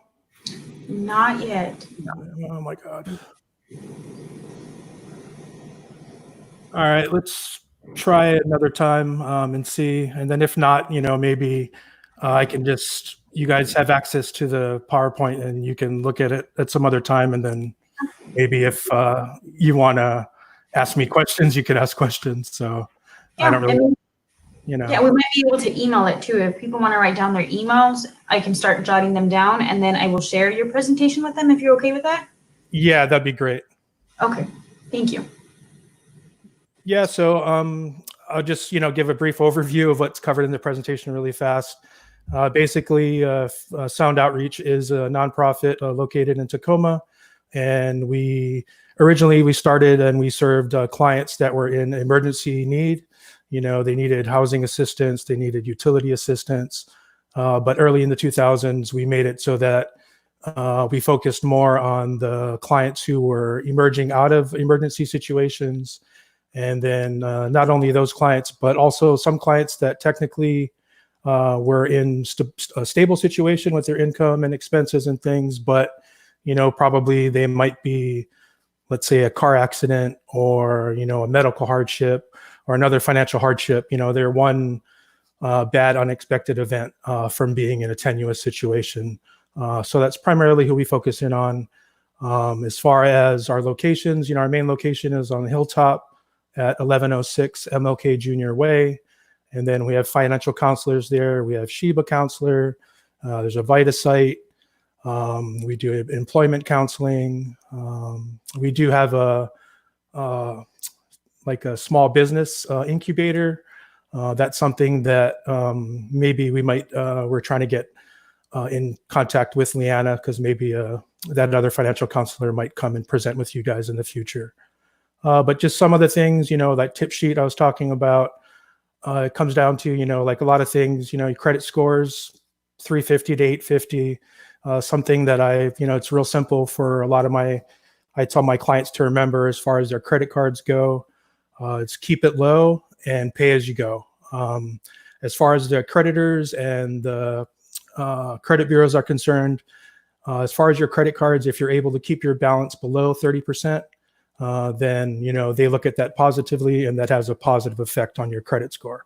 If you even though that's the threshold that they set, I actually tell my clients that if you really want to get your credit score above 800 and into prime lending area, you want to try and keep your balances below 10% on your credit cards, just because statistics have shown that people who do have credit scores between 800 and 850, majority of the time their balances are below 10%. And some of the tips that I had on there, it's just simple stuff. COVID's going on, and although a lot of bills and rent and some of these things have been put on pause, whether it be from the creditors directly or by law, something that everybody needs to understand is that although things are on pause, your debts are still going to be your debts once COVID is done and once this lockdown is done. So although you may not be having to pay for something now, you're still going to have to pay it later. And another thing that Leanna mentioned to me to mention to everyone is that, if you are in loans or anything and you may not be making a loan payment at this time, your interest is still accruing and you still may be responsible for it. So one of the big things that I say to all my clients, and it's for everybody, especially now during these times with everything that's going on, just basically stay in touch with your creditors. Don't be that hermit, be that person that they're able to find when they need to contact you, and they're able to, understand your situation because you're contacting them and letting them know. You're more apt to get favorable treatment by them. Settlements are possible if they know your situation and if you talk to them. So, that's just some of the things. If you guys want more, obviously, you'll get the email of the presentation, and hopefully you'll find some of the information on there useful. So that's a real quick summary. If you guys have any small personal finance questions that you want to ask, now's the time. So. Yeah. Thank you so much, Brandon. I just wanted to kind of add on that as well, if I may. It's true. I think one of the biggest things that I've learned during this COVID-19 is actually having to call all my creditors. I've actually called them up front and said, you know what, I'm able to do, X amount this month, or, how can we work this out? And a lot of them have been very nice enough to actually take out like late fees and maybe even forgive some of those other accumulated rates or stuff that we're getting piled up on. And it's worked very, very well. And I just think that it's going to be very important to sustain our credit, because a lot of, like, for example, I don't know if this is true. I was told that the PPP program is actually, they look at your credit, even though we're in the COVID-19, they still look at you to see what it is that you're going to be able to get approved for all these loans are happening, or some of them at least. So it's just very, very important. So thank you again, Brandon. You're welcome. Just to add on to what you just said, definitely, even though it's COVID and, you expect, maybe certain things aren't important, they still are. And, I'm on webinars during the week, and we're always talking about, as soon as the stay on rent and all of these things and bills and liabilities, as soon as the stay stops, all of the creditors and landlords, if you are in a situation where you are behind and you are delinquent, they're going to move and go to the courts as soon as possible. And as soon as it stops, they're going to start that process to try and, unfortunately, maybe try and evict some people or move forward on collections and things like that. So even though there's, a lot more definitely important things going on as far as health for everybody, your financial health is something that you still have to consider.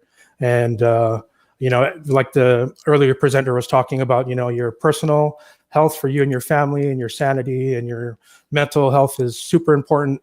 But going along with that, with stress and everything, financial problems and issues are super stressful. And it's something that I don't think people, maybe they know it, but they don't acknowledge it out front. And I think it's best that when you do, and then as Leanna said, keep active, keep engaged, keep involved, and, just don't hide, because it's not going to go away. And, if you're in some situations where you have some debt or some things that are really bad, like student loans or something, they're never going to go away. They're going to find you. So deal with it now, deal with it every day that you can, and, just be active and be honest and straightforward. So thank you.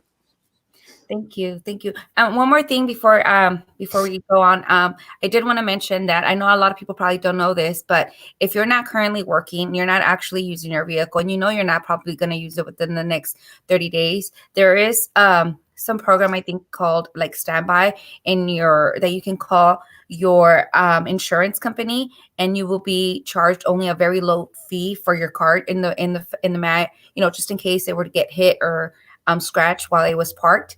I did that to my vehicles. We only have one running right now, and it saves a lot of money. Like it's not, it's not going to hurt you. And it's just a way that you could also save if you're not using those things or some of those items at the moment, where you can actually cut back on cost. Yeah, just adding to that, just an example for myself. Like I have insurance through Geico, and I got a message from them or whatever. It's not even for now; it's for my next policy term. They're reducing the rate by 15%. Yeah. And I didn't ask for that, but they're just doing it proactively.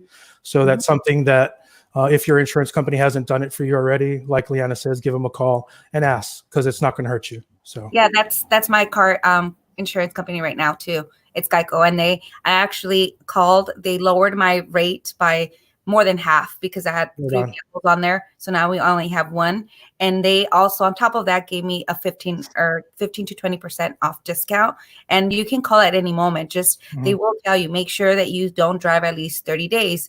If you, for some reason, say, you know what, I'm going to drive on the 20th day, well, then they just, you just have to pay the whole full 30 days of usage.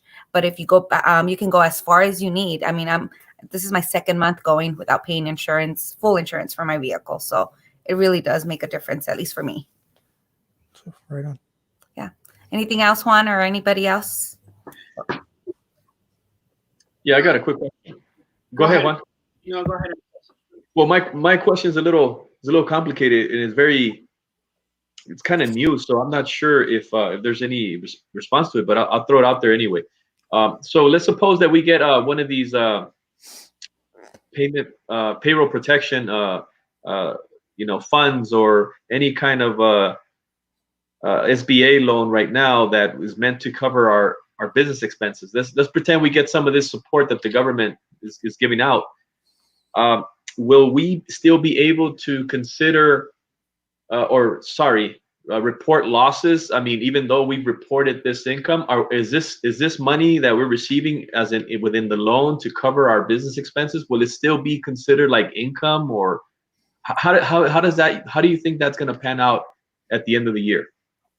To be honest, I don't know the specific answer, but if I had to guess, just to lean toward the safe side, I would treat it as income, and think of it that way. And think of it that, you're I know they say don't assume things, but I would assume that you're going to have to pay taxes. And then, if it's the case that you don't have to pay taxes, then if you were prepared for it, then you'll be fine. And then you'll actually have, a little bit of bonus. So you don't want to be caught behind. It's like I talk to people about when they get unemployment and they're like, oh, hey, I got unemployment last year. And then, I have this huge bill. And I'm like, well, did you check the box to get your taxes taken out of your unemployment? And a lot of them are no, I didn't check that. And I'm like, well, that's income and you're going to get taxed for it and you didn't pay for it. So for me, as far as anything, I would probably look into that if I were you and do a little bit more research on it. I don't want to lead you the wrong way, but I would just lean to the side of trying to be safe and just assume it's income, because I think that's the best way to protect yourself. Yeah, actually, yeah, it's like I said, it's something that's very new. I've got this thing about looking ahead about what's coming our way, and I see that if they're handing out all these benefits, all these loans, grants, and payment protection funds, payroll protection funds, I see that we're going to come into that potential situation down the way when we do our taxes next year. How exactly are we going to report all these things? But I'm already thinking about that, I guess, and maybe I should be practicing what Pastora recommended earlier, not to be focusing too much on the future. But thank you. Yeah, no, what you're saying, it's good. It's good that you're thinking about it, and you're just being realistic. You're not looking too far ahead. I think it's with anything with finance. There's no need to hide from it. Just be honest with it, and always vie to the safe side. Tell people, it's great if you can, like, just an example, if it's great if you can save 10%, it's, better if you can save more. So that's what I just say. Just be safe.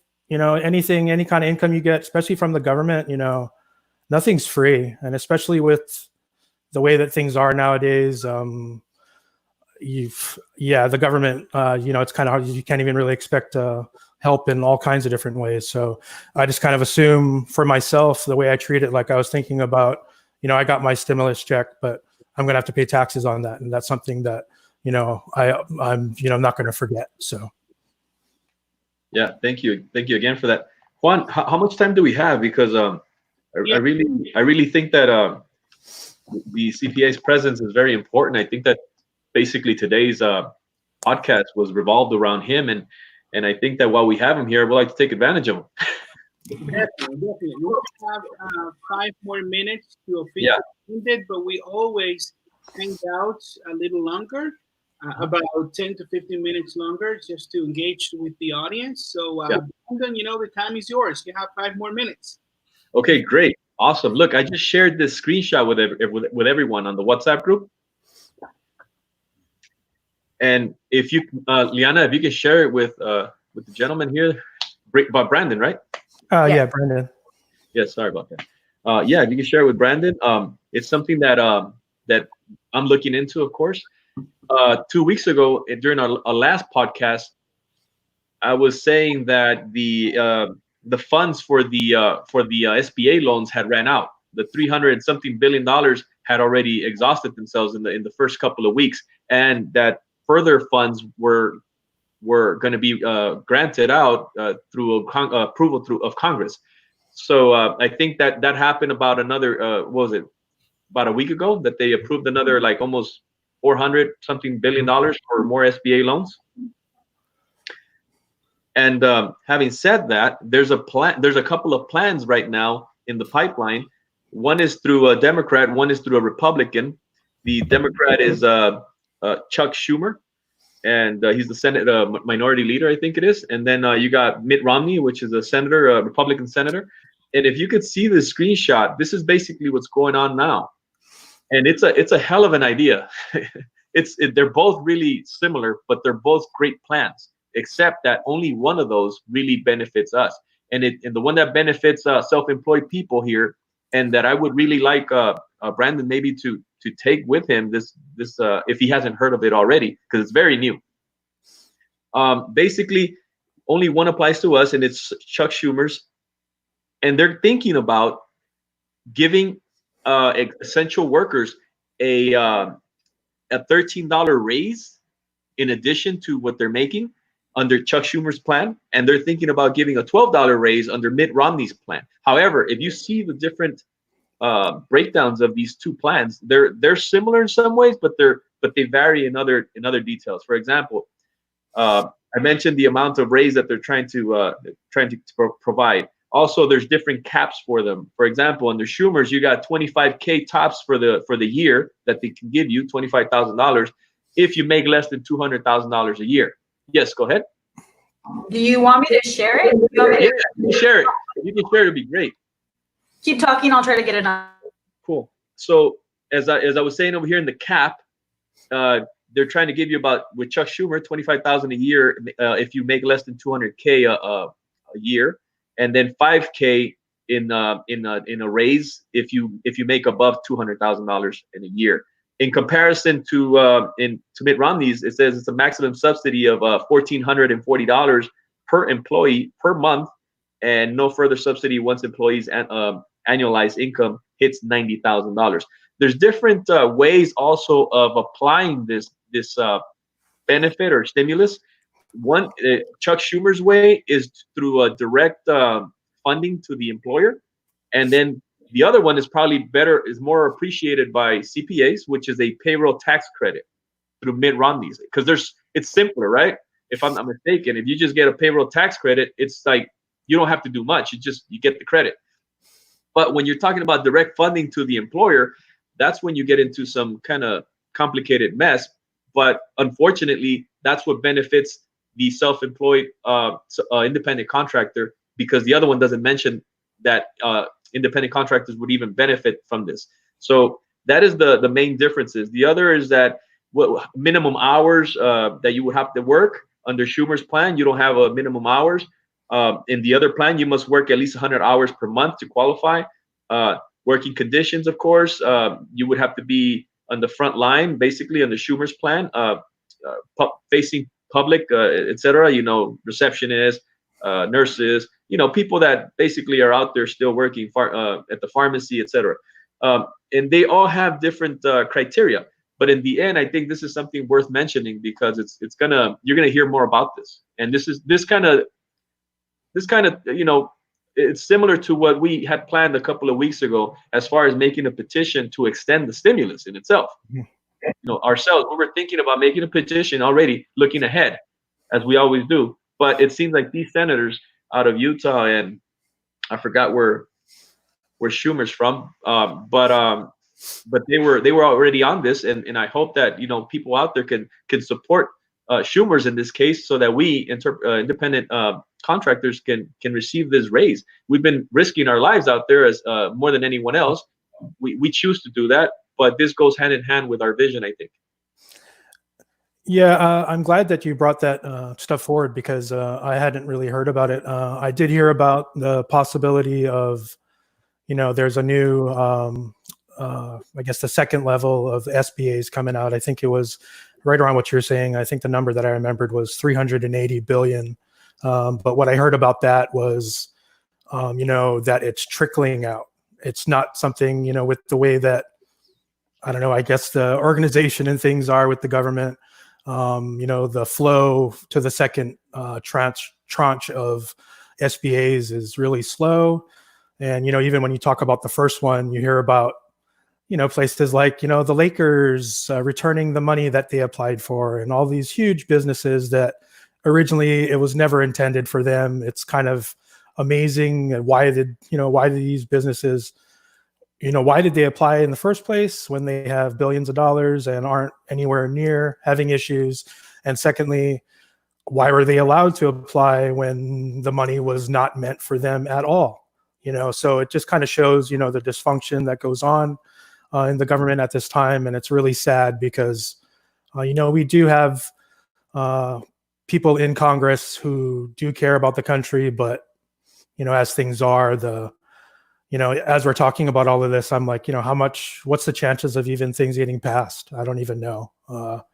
With McConnell in there, I don't know. He was even talking about, oh yeah, we'll maybe approve a second stimulus, but then he was trying to tie on some of the issues that Republicans were concerned about or whatever. So I don't really like to get political or anything like that, but it's just that these people are making choices, like as you guys were discussing earlier, about the choices made in state that affect you guys as interpreters. These guys are making choices for the whole country, and actually, the input and their focus is not, I guess collectively, when you look at it, is not on helping people. I think they do things to help everybody, but they could do more. And I'll just leave it at that. But like I said, I'm not trying to shade politicians in a bad way, because I know there's good people, but for me, I expect more from people who get their salaries from all of us and all of our, taxes and everything. So, but yeah, it's definitely something to keep up on. When I was talking about when I watched the news the other day on CNBC, and they're talking about the possibility of a second stimulus, seems like people are talking about it, but I don't know how much political will is there. So that's something that I question if it's going to happen or not, because, like a lot of the stuff we're talking about now is, what was it, 2017? We gave $1 trillion tax cuts to the upper level of society. A lot of corporations, they don't pay taxes. So, right there, the balance sheet of the country is messed up because the income side isn't there. And you wonder why we don't have money to fix roads, to fix airports, to, fund education and provide, support services that are needed throughout the country. So I don't know, I'm going to step down off my little soapbox. And one caveat, one thing I wanted to mention, just so that everybody on the call is clear, I am not a CPA. I am a financial counselor. A CPA is somebody who has, much more knowledge and skill than I do. And although I will be a certified financial counselor soon, my testing got delayed. And then after that, I'll move into trying to be a financial planner down the road. But yeah, so thank you. Perfect. Thank you so much, Brandon, for your time. We appreciate you. Yes, thank you for making time to be here with us. You're very welcome. Alrighty, well, with that said, thank you so much, Brenda. Hopefully we'll have you some other time with less technical difficulties. We really appreciate you coming aboard and sharing all of these things. And let's coordinate better for the next time. Thank you again. Yeah, thank you very much for having me, and have a good day, everybody. You too. Thanks. Bye-bye. Bye. Well, you guys, this is pretty much ending our broadcast right here. Usually we hang out with you a little longer. So we can do it for 10 more minutes to engage with the audience right here. We see still a couple of people in the chat. If any of you has a question, you want to say something, I see Hussein Amukana, thank Veronica. He'll retry something. Emiliano, Hussein, Amelia, thank you, all of you guys, for being with us today. We were going to have Martha Ippolito with us, but I think we had a technical issue with her cam and mic not showing up. We apologize for that, Martha, if you're listening to us. We want to have you again for the next live stream. So please, keep in touch with us. We're going to reach out to you again. Anybody else in the chat or any one of our staff members wants to say something, reach out to the audience? I guess I can just only emphasize on, more of the things that I guess we were going to also have was, I don't know if we mentioned it, a couple of items that or resources too, that there are out there for the people that are actually maybe finding it more difficult to get these loans or get, the assistance through either unemployment or not being able to receive the stimulus check. There's a lot of help out there right now as we speak. I believe the DSHS is also one of the places where you can apply now, and they don't actually go into detail what your income is if you're not working. I believe they give you a cash and also food stamps at the moment. Even if you do have your own business like we do at this moment, I believe it's a lot easier for people like us to also get approved and get the little bit of help that we need if that being said. And again, there's a lot of other like family-owned businesses out there. I know here in Tacoma, we have a couple of stores that have very good prices on fruits, vegetables. I mean, anything you can find, very, very good deals. So just reach out, maybe even through our website, and maybe if, any questions or stuff like that, we could probably share, I don't know, email or something of some of the resources that we've come up with in a lot of different areas, but I'm not sure. I do want to say that I have a list that I've made. I just haven't shared it. Life's gotten kind of crazy this week for me. I know I've been telling you, Leanna, I'm going to send it to you. I haven't yet sent it. But I have this link. I can't remember what the website is called, but it actually shows you all the resources that are available for anybody, regardless of where you're at, and the ones that are available for the county you're in. And I want to say that the Seattle County has a lot of resources. They have for just about anything. They have a lot of grants that they're giving away. I have to share that. If you guys want to leave your emails, I can write them down, and that way I can send it out to you guys when I send out the presentation from earlier that we weren't able to show. That way I know who's on and who wants to receive it. I'm sorry I interrupted. I think Juan wanted to say something, or was it Anastasia? Somebody raised their hand. Oh, it's okay. No, thank you, Veronica, for that, participation in those resources.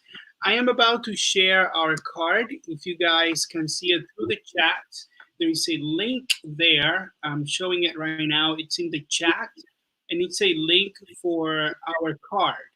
So you guys can please help us be on that ballot for the LNI election, the upcoming LNI election. We want your help to be on that ballot. This is not meaning that you'll vote for us right now.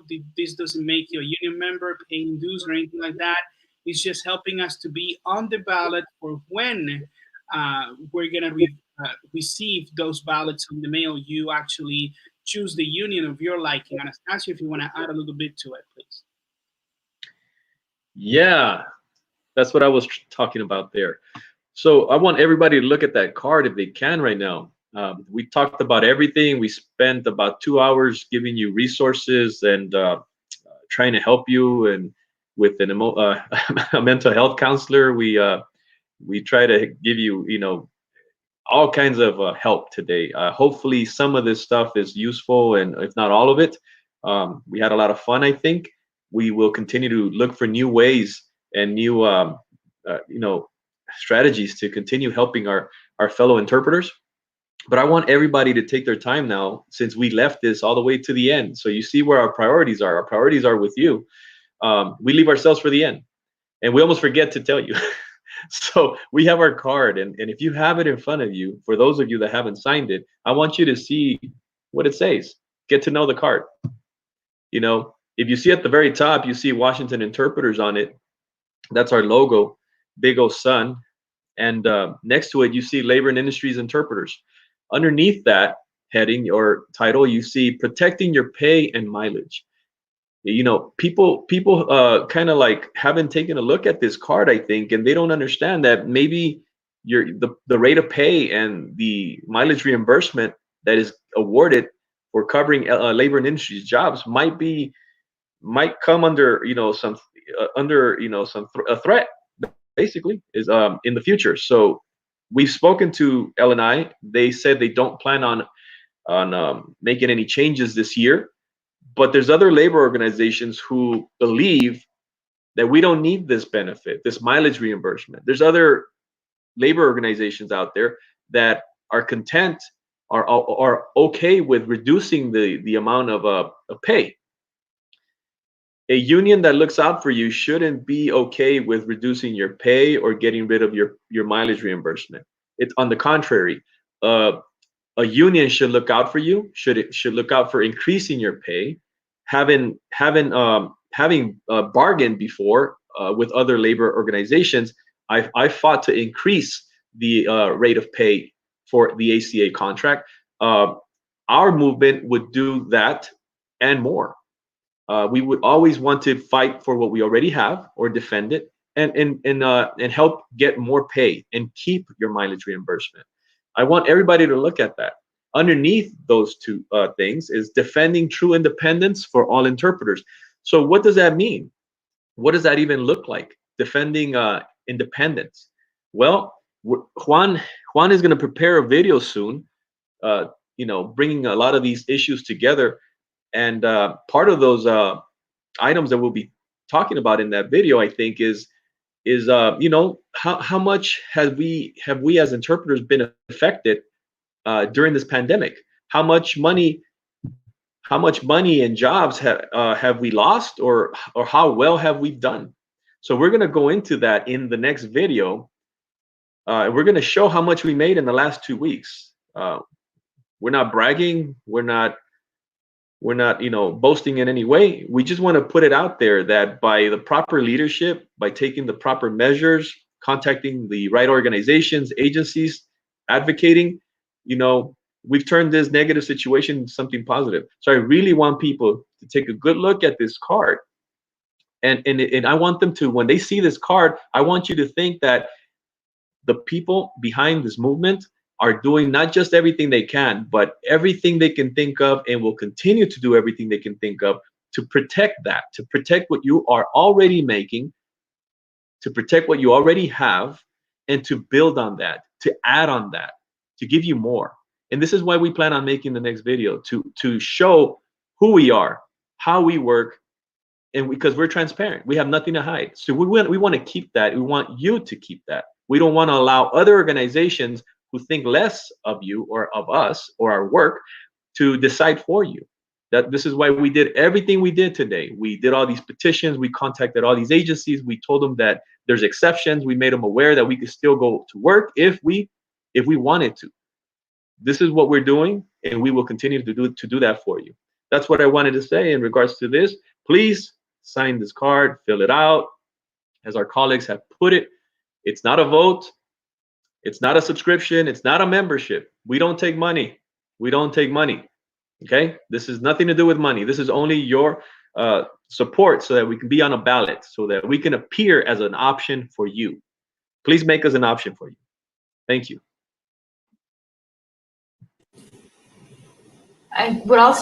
We can't hear you, Juan. Go ahead, Veronica. Okay. We would also like to mention, I'm not sure if anybody mentioned it since I was replying to a few of the comments, but we do offer free webinars. I'm not sure if we have anybody new that hasn't been to one of our webinars, but we offer them completely free of charge. Like Anastasia already mentioned, we do it all for you guys and it's free. If you guys read one of the live comments, I believe somebody said they paid $75 for one continued education credit, and it was for the yearly ethics requirement. Well, ours is completely free, so come join us if you guys want those free credits, because I know we all need them. They're a requirement, and I know it's hard to go out and get them right now. So we're offering them once again for free. Yes. So, yes, many of you have been taking advantage of our webinars and joining us and interacting with us, learning more about some other aspects of interpretation. So, thank you for joining us. And Veronica is exactly right. Our webinars are for free, and we'll continue to do so. We will email you when we have another webinar prepared for you. So thank you so much. Be on the lookout for those emails, not only for webinars, but live streams and events like this to inform you of the latest resources. So I think we have, let me see, do we have Anastasio wanted to share with the audience right here. We offer 4 continuing education credits and 7 of the continuing education credits for free. We have been offering these kind of credits for free. Mina says right here, we love you. Oh, Mina, thank you. We love you too. Thank you for the love. We all need that. So thank you. Mina, she's a very nice, lady, supporter. Thank you for your, good energy, your vibes. Thank you, all of you, Emiliano, Emilia, Hussein. Thank you all for being with us, and those of you that have not been active in the chat but have been participating, emailing us, listening to us, watching the live stream. Thank you so much. With that said, I'm gonna let everybody else say goodbye, so we call it a day. Adelante. Well, thank you everybody for joining us once again. Those who are new, thank you for coming to hear about us and meet us for the first time. Like always, if you guys have any questions, feel free to reach out to us. Once again, thank you for being here, and see you guys next time. Yeah, same thing. As Veronica just said, thank you so very much for letting us enter into your home today. We hope that it's not the last time. And if there's any maybe ideas or questions, also feel free to send them over and we'll see what we can do with that. So thank you once again. And thank you, everyone. And just letting you know that we're just here to give you as much information as we can. And we see you next Saturday, I believe. Not next Saturday, maybe Sunday. I'm a little lost now. Soon. We'll be in touch soon, definitely. Yes. That's what I meant. As everybody knows, I'm always recommending you to take your vitamins. Remember, last week or 2 weeks ago, I recommended everybody to take vitamins, okay? So if those that know me, you know what I'm talking about. But today I'm going to close by saying thank you. We're very grateful for your presence, for your participation. Please like these videos. Like them now. Your like is very important. It makes other people, think that our content is relevant, and help us get up there with our likes, okay? And go back and see the other videos that we have and like those too. So I'm going to close with that because Juan still has to say goodbye. And I want to share a quote, as I sometimes do. The quote goes like this. It's by Victor Hugo. Even the darkest nights will end and the sun will rise. Thank you again. Have a good day. Thank you, guys. I just wanted to say thank you so much again for being with us and for just supporting us.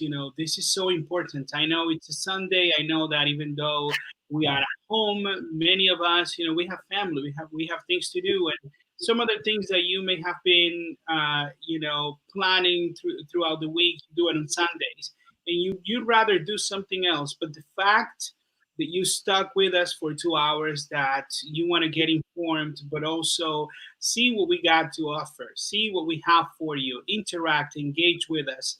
This is going a long way. This is what fuels us. So we continue doing this thing. So thank you again. You have a good rest of your Sunday. Please be on the lookout for the next email, and we'll let you know what we have. Magda says, thank you, guys. Thank you, Magda. Thank you, Martha Hippolito. We were not able to have you on camera because of technical difficulties, but we'll have you later. And we would love to have Magda as well and some others. Let's prepare it for the next webinar. Thank you so much. You guys have a great weekend, a great rest of your Sunday. We'll be in touch soon. Thank you. Bye-bye.